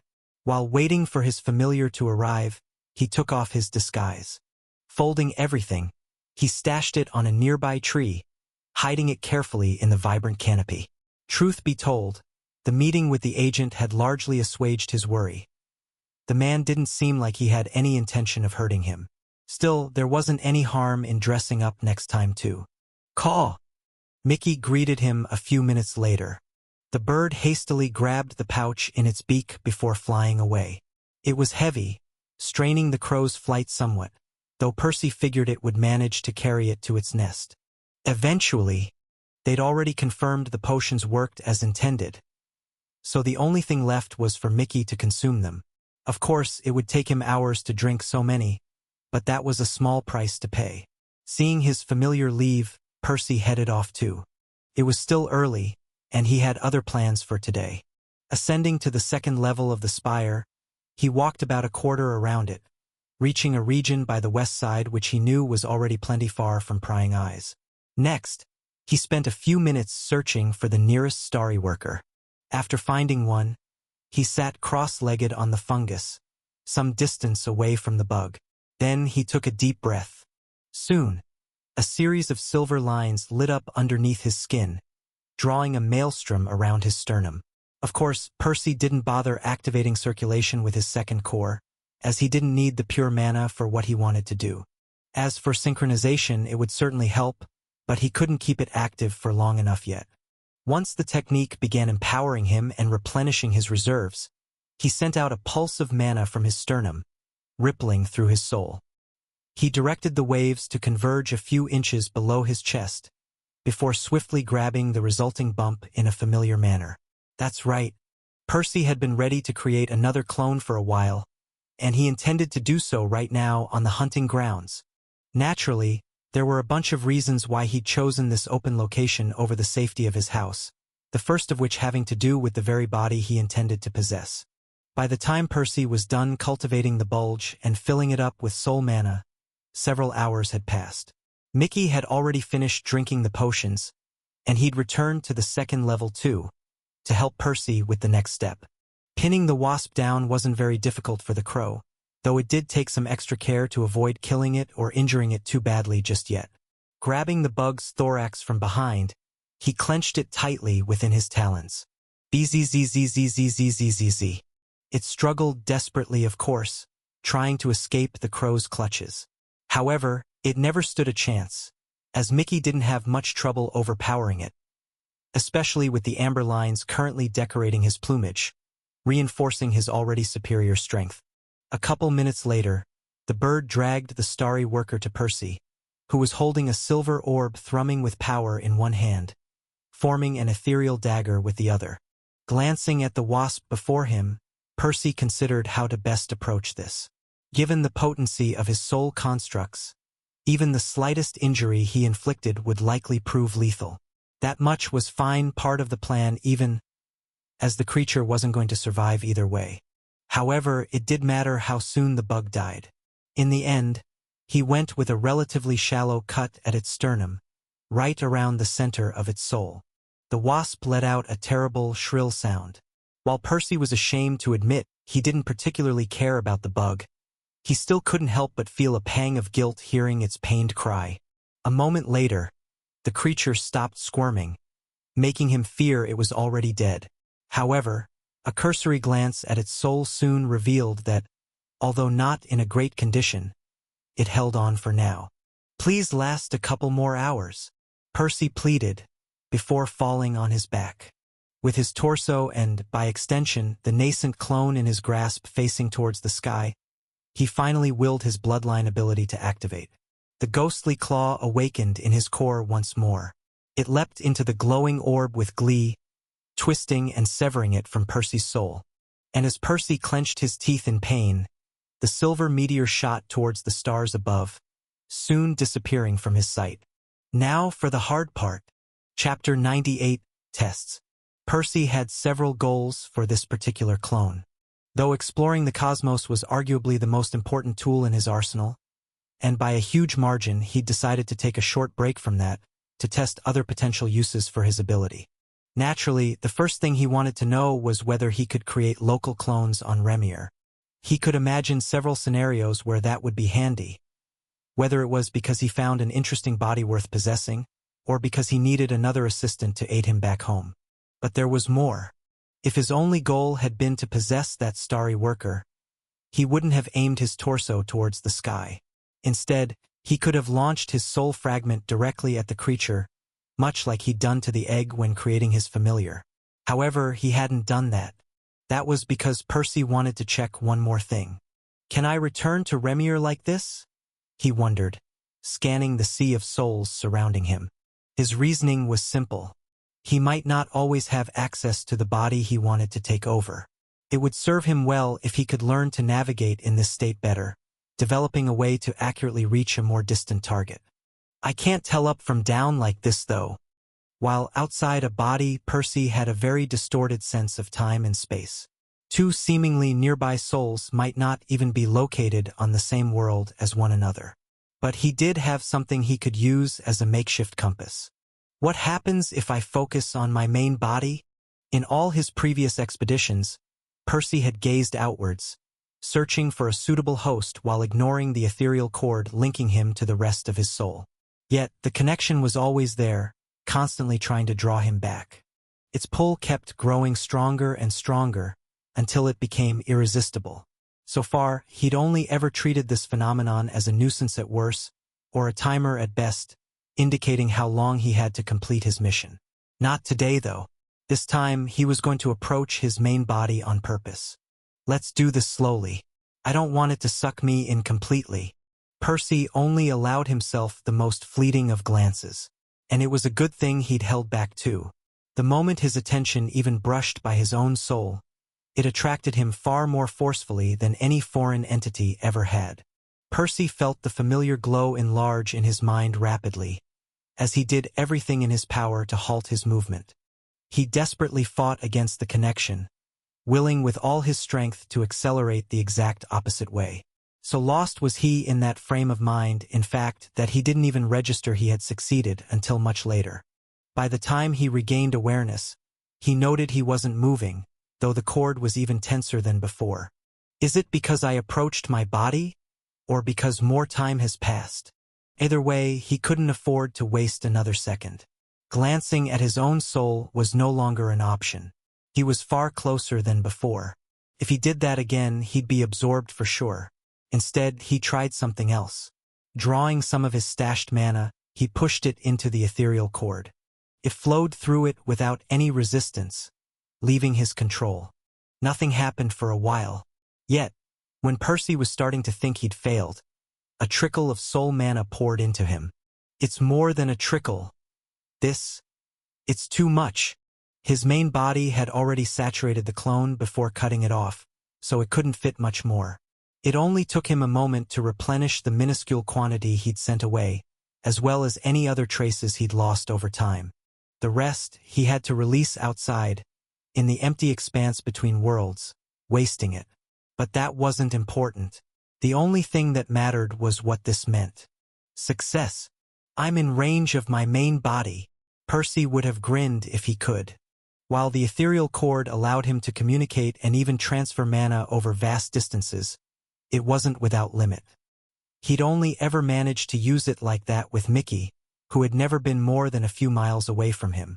As for his clones, Percy had never successfully sent them any mana before. The moment they left his body, they had always been on their own. Consequently, he couldn't even tell what the maximum range was. For all he knew, it might only stretch as far as the distance between his house in the settlement and Mickey's hunting spot on the second level of the spire. Or it might cover all of Remir and then some. Now what? Percy was a bit stuck. He couldn't get any closer, nor did he dare to send a message. He was afraid attempting to communicate with his main body was more likely to draw him in, which was why he'd opted to send mana instead. He couldn't move away either, as it still took a lot of effort to maintain his current distance. Thinking of something, he focused outwards once more, as the Sea of Souls manifested in his periphery. He could try approaching a different host to escape from his main body's pull. Of course, he wouldn't actually do that. After all, that would only waste his previous efforts. He had a better idea. As his mind brushed over the souls, he searched for one in particular. He knew it had to be close. There. He found it. It was the only healthy soul besides his own that didn't reject him. If anything, this one also exerted a pull on him, though it was much weaker than his main body's. Naturally, it was Mickey. There was no cord connecting him to the familiar, as all his wisps were linked to his main body, not each other. Still, he felt it was possible to possess the crow if he wanted. The wasp must be somewhere between the two. He didn't dare to look at them directly, to avoid being pulled, but he could tell their general direction. That said, locating the starry worker wasn't exactly trivial. In the material world, his main body and his familiar were standing next to each other, with the insect right alongside them. However, this wasn't the material world. A straight line there wasn't quite as straight in the world of souls. Still, there has to be some correlation. Percy sensed hundreds of souls where he expected the bug to be. He'd have to go through them one by one. Most of them he could easily ignore as they were too healthy. It helped to know his target was on the verge of death. Of course, it wouldn't be the only one that met the criterion. This was the fungal spire, where lots of people spent all day hunting bugs. The rest should be above orange. He remembered. Other people hunted in the upper levels. While Percy had struggled to tell the souls' grades apart back when he began using his bloodline, he'd improved a lot since then. Having sent out dozens of clones already, he was confident he could tell the starry worker apart from its stronger cousins. And sure enough, there! The soul was fading, on the verge of fizzling out. Since he'd taken care not to injure the bug too badly, it could only mean he'd spent too long looking for it. Let's hope it's still functional. Without missing a beat, he concentrated on his suspected target, accelerating towards it. The very next moment, he found himself in a familiar situation, stuck inside a foreign vessel. Though this one wasn't as crammed as usual. Much of his host's soul had already evaporated, leaving him ample space to move about. Carefully reaching out to the creature, he soon discovered two things. First, he was semi-positive this was indeed a starry wasp, thanks to the few foggy memories he managed to access. Though he'd have to properly bond to it before he could confirm it was an orange variant, and the specific one he'd meant to possess. Second, the dying insect was in a delirious state, making negotiations a little tricky. "Wake up, will you? I'm trying to help you," he said, leaving out the part that all of this was his fault in the first place. The good news was he was an expert at getting through to beasts by now. Most of his hosts fell in this category, so he'd had plenty of practice placating them. Simple-minded creatures as they were, it was all about honing into their instincts and desires, telling them what they wanted to hear. Usually, this meant promising them food or shelter. It took him a couple minutes, but eventually he succeeded. Well, it certainly helped he already knew what the bug wanted: to escape from his familiar's clutches. After establishing the preliminary connection to his host, he stretched his soul wisp, touching as many of the soul fragments as he could, before releasing all the stashed mana. Naturally, he didn't care about the expenditure this time. His main body was here to top him up if necessary. A luxury he wasn't used to. Once he finished patching everything up as best as he could, he finally managed to tap into his host's senses. The insect's vision wasn't that great, much too blurry for his liking. Still, he couldn't complain about what he saw. Standing in front of him was the most handsome man he'd ever laid eyes upon. "Hello, Percy." Chapter 99, Buggy Vessel. "Everything okay?" the main body asked. He was holding a half-formed sickle made of teal mana in one hand. Clearly, he hadn't remained idle, practicing the affinity fusion while waiting. "I will be as soon as you get Mickey off me," the clone replied. A moment later the bird lifted its talon, letting the bug move about, getting a better feel of his body. It's a little on the smaller side, he couldn't help but notice. Naturally, this wasn't his first time possessing a beast at orange, or even red. Since their size was often correlated with their grade, some of his past incarnations must have been tinier. That said, he'd never had an adult from Remir available for comparison before. Standing up, his new vessel struggled to reach the main body's knees. Even the crow was larger than he was. As for his limbs, Percy was already accustomed to having an extra pair. A cursory buzz of his wings revealed they still worked too, which was a welcome bonus. It was a miracle they'd survived the rough handling. "How long have I been out anyway?" he asked the original. "All night. The sun should be up soon." The main body replied. That certainly explained the extent of his host's deterioration. Still, it could have been worse. At least, the first test had succeeded. They'd confirmed he could return to Remir and even take over a specific body. Of course, it would be harder if said body was further away, though that was a project for another day. "Go home then. You might make it in time for a nap," he said. They'd already taken their bi-weekly break yesterday. Percy couldn't afford another day off. "You sure you'll be all right?" the original asked again. "I can easily last a couple days like this. Just remember to send me mana later."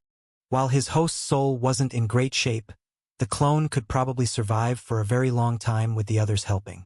In fact, it should be possible to heal the bug completely over time, if he wanted, though that would only kick him out of the vessel. As for his physical body, it was lucky they'd taken extra care to leave it intact, since there was no way to repair it. The second core would suck all the life mana out of the healing potions before they had the chance to do much. Nodding, the original waved him farewell before heading off. The crow soon followed, flying down to the first level. The two had already wasted too much time on him. They had their own roles to return to. "And I have mine." Stretching his legs, he took a few minutes casually strolling atop the giant mushroom, getting used to his new body. He wasn't feeling brave enough to try flying just yet. It was probably best to leave it for tomorrow, assuming he got a hang of the ropes by then. "The headache isn't doing me any favors either," he groaned. Since the moment he first tapped into his host's senses, he'd felt a constant buzz in his brain. Had Mickey smacked his head too hard or something? Hopefully it goes away soon. But it wasn't all bad news. The air here felt quite refreshing. Pausing, he activated Mana Sense to observe the phenomenon in more detail. Like most bugs, starry wasps didn't inhale through their mouth. They didn't even have lungs. Instead, they breathed through openings in their exoskeleton. Still, that didn't stop him from absorbing the colorful motes around him. In fact, he seemed especially efficient at it. Nearly none of the particles entering his body ever escaped. It makes sense, really. The wasps have adapted to this environment more than any other creature. What could he do with all that ambient mana, though? He clearly didn't need that much to survive, nor could he store any more inside his core. Examining himself for a few minutes, Percy soon had his answer. Of course, the gland. The excess was converted to beast mana inside his core, before flowing out, accumulating in a special organ a few inches below his sternum. That was where it would presumably end up condensed into the familiar amber fluid everyone knew and loved. In fact, tapping into his host's instincts, Percy realized he could. Bluework. Ew. This went better in my head, he thought as he looked at the tiny pool of nectar he'd just vomited.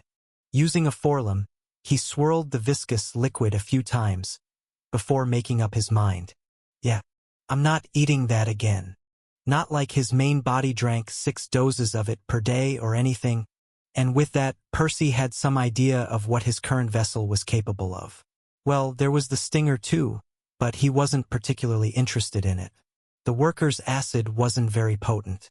Plus, he hoped he wouldn't ever have to fight in this body either. He had other plans for it. Ok. That's enough playing around. Creating a local clone was only the first item on the agenda. The second one involved his status. Percival's clone.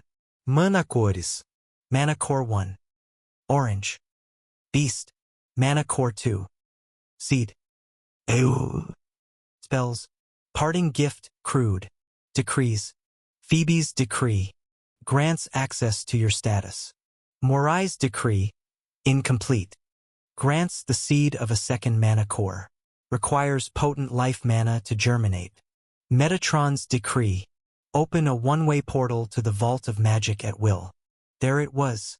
Percy felt the urge to laugh, though he doubted his host's physiology allowed that. Ever since he returned from the vault, he'd been itching to go back. But he couldn't risk traveling there with his main body. Even on the off-chance Metatron let him be, Percy would be stuck there. Yet, this changes everything. His clone had inherited his latest decree too. Percy had hoped it would be the case, but it hadn't been a sure thing.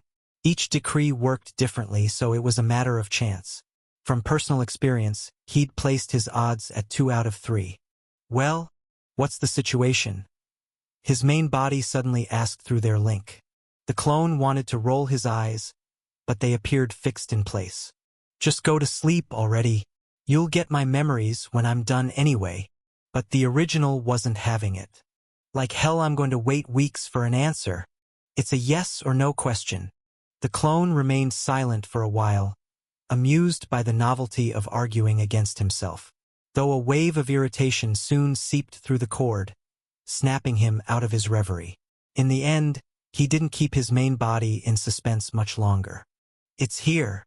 The annoyance was replaced by excitement, though the original didn't say anything else. In any case, this was massive. With this, they could access the vault's secrets at a much lower risk. Of course, it would ultimately depend on Metatron's stance.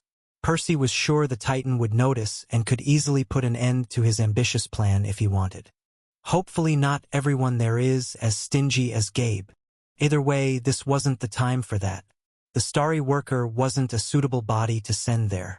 Percy was probably better off waiting for a sentient host, preferably one at yellow or higher too. That way, he'd stand a better chance of communicating with the locals and practicing Magiscript. Anything less and he might be killed on sight. Well, they might not take kindly to a foreigner either, though I suppose they're used to coexisting with different races.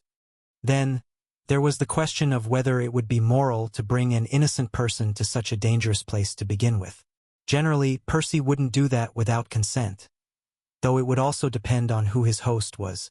Maybe if they're an enemy, or a huge asshole, or if they've got nothing to lose for whatever reason. But the clone shook his head. One of the perks of not being the original was that it wasn't his job to waste time on ethical dilemmas.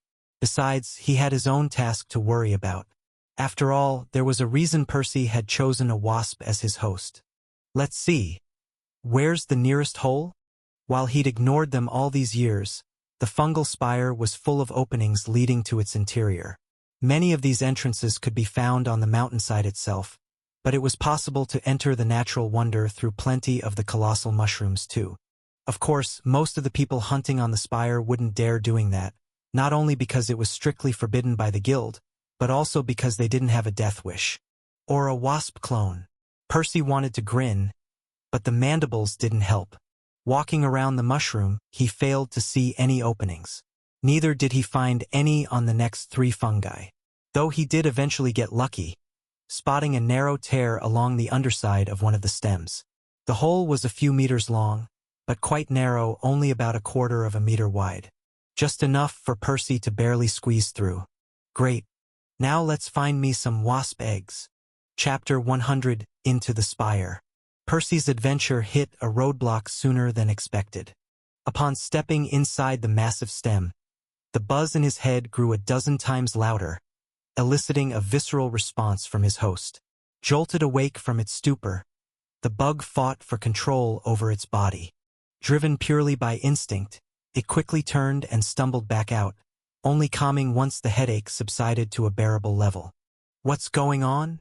Unwilling to retreat so easily, Percy steeled himself before entering the spire again, more prepared this time. The bug really didn't want to be there, but the clone resisted as much as he could, determined to press onward. Venturing further, he noticed the tunnel expanded after a few more steps, making it a little less cramped. Contrary to his expectations, it was quite bright in there, the flesh of the fungus glowing more vividly than the cap outside, giving the walls of the living cavern an otherworldly appearance.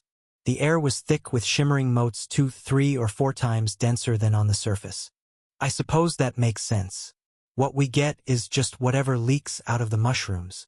Sadly, his host soon rebelled again, pulling him towards the exit. Reluctantly, Percy let it have its way this time. He couldn't afford to push too hard, lest he got evicted. How are the others able to remain there? Though his stay had been brief, Percy had glimpsed a couple more starry workers, the same class as his host, grazing comfortably inside the mushroom, basking in the mana-rich environment. The rumors that the hive's interior was teeming with wasps appeared true. More importantly, the rest of the creatures showed no sign of suffering from his host's ailment. Do they not hear this incessant buzzing? Perhaps it wasn't a natural phenomenon. There might be some intelligence behind the scenes, imposing its will on only some of the bugs, for some reason. And it didn't take a genius to figure out its source. The queen must be real too. Though he couldn't tell for certain, he felt it was a reasonable guess. Even regular wasp colonies were highly hierarchical, let alone one as large and powerful as this. And there was no telling what a violet-cored beast might be capable of. Much like he used his ethereal cords to communicate with his clones and familiars from afar, it was possible the queen had her own means to relay her orders from a distance. As for what those orders might involve, well, most of her subjects were apparently meant to stay inside, taking advantage of the abundant resources. Percy's host, on the other hand, presumably belonged in the minority tasked with venturing outside, to gather what little mana strayed there. Isn't there a way to get this idiot to disobey her? Percy would be damned if he lost to a couple of insects. He spent the next couple of hours negotiating with the creature, trying to get through to it. That was easier said than done, as it was arguably the dumbest host he'd ever had the misfortune of possessing. Well, what did I expect? It's a bug. Yet, as simple-minded as it was, the wasp seemed hell-bent on following its mother's will above all else. Approaching the problem from various angles, Percy started by trying to filter the buzz out of their head, hoping to eliminate it entirely. Unfortunately, there was a limit to how much he could tamper with his host's senses. Next, he attempted to convince the bug its hive was under attack, its mother in danger. Perhaps it might be more open to breaking a rule or two in the face of an emergency. Or not. Initially, his efforts bore no fruit. Eventually, he thought of a way to take advantage of his mental connection to the creature, which seemed to yield some results. Essentially, Percy fed the bug memories of the buzzing sound whenever it did something he disagreed with to dissuade it. It was the equivalent of impersonating the queen, establishing a second line of command. Yes, go back inside, or I'll be very, very angry. The wasp was really confused. While Percy's fake signal appeared to work as well as the real thing, it wasn't like the queen had stopped transmitting her own. Torn between two ruthless rulers, the bug kept walking back and forth, entering and leaving the cave repeatedly, unable to comprehend why its mother was so hard to please today. Some more manipulation later, Percy convinced the creature to remain inside, though he knew they wouldn't get very far before he lost control again. Let's move fast then. Finally delving a little deeper, Percy couldn't help but stare at his surroundings in awe. The tunnel they were in kept getting wider and wider, as the population of wasps didn't stop increasing. Most of them were workers like his host. Percy guessed the fungi on the upper levels contained more mana, making them more suitable for the higher grades. Though he did spot the occasional drone or soldier. Admittedly, the first yellow-cored insect he saw frightened him. While he could easily handle them with his own body, he couldn't do much in his current state. The fact they looked larger than horses right now wasn't helping. Calm down.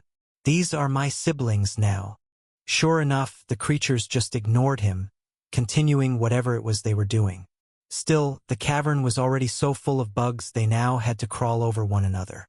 Suffice to say, the sight was more than a little unsettling for a human. However, Percy gritted his mandibles and pressed on, knowing he didn't have much longer.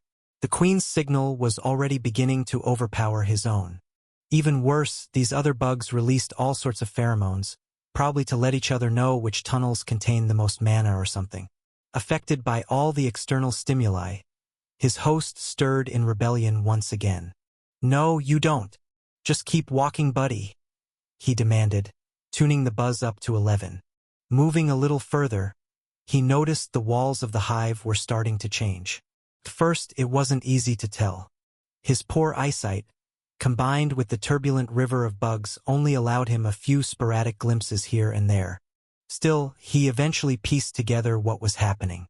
The mushroom's flesh had given way to rocks and minerals. Everything was filled with mana like before, though it manifested differently. Unlike the softly pulsating organic matter of the fungus, the tunnel's surfaces were now decorated with crisscrossing veins of enchanted ores. This must be the spire proper. Percy would be lying if he said he wasn't tempted to bring some of the colorful metals back. Granted, he had no idea what they could be used for, and it wasn't like magical craftsmanship was particularly advanced on Remir either. Yet, there was no question everything here was valuable. But he held himself back. There was a reason the guild didn't let people enter the spire, and, honestly, Percy agreed with them.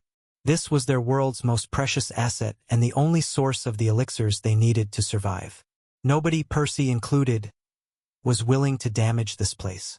"I'm only here to look for an egg, nothing else," he reminded himself, suppressing his greed. Suddenly, he ran into a fork in the tunnel, breaking him out of his thoughts. It appeared he had to make a choice. Neither of the paths particularly stood out, both were about equally wide, with the same number of wasps of all sizes crawling throughout. However, the buzz in his head spiked at the mere thought of going right. Naturally, his host wanted nothing more than to go left, or better yet, back. But Percy wasn't having it. "I bet the reason she doesn't want us in there is because it leads closer to her nest." At the risk of frying the poor worker's tiny brain, he overloaded it with the strongest signal he could muster, essentially challenging the queen to a battle over his host's body. He did manage to force the bug a few meters into the new tunnel, though he quickly realized the creature was finally approaching its limits. Its legs wobbled and he got a little dizzy. Begrudgingly, he turned around, deciding to call it a night, much to his host's relief.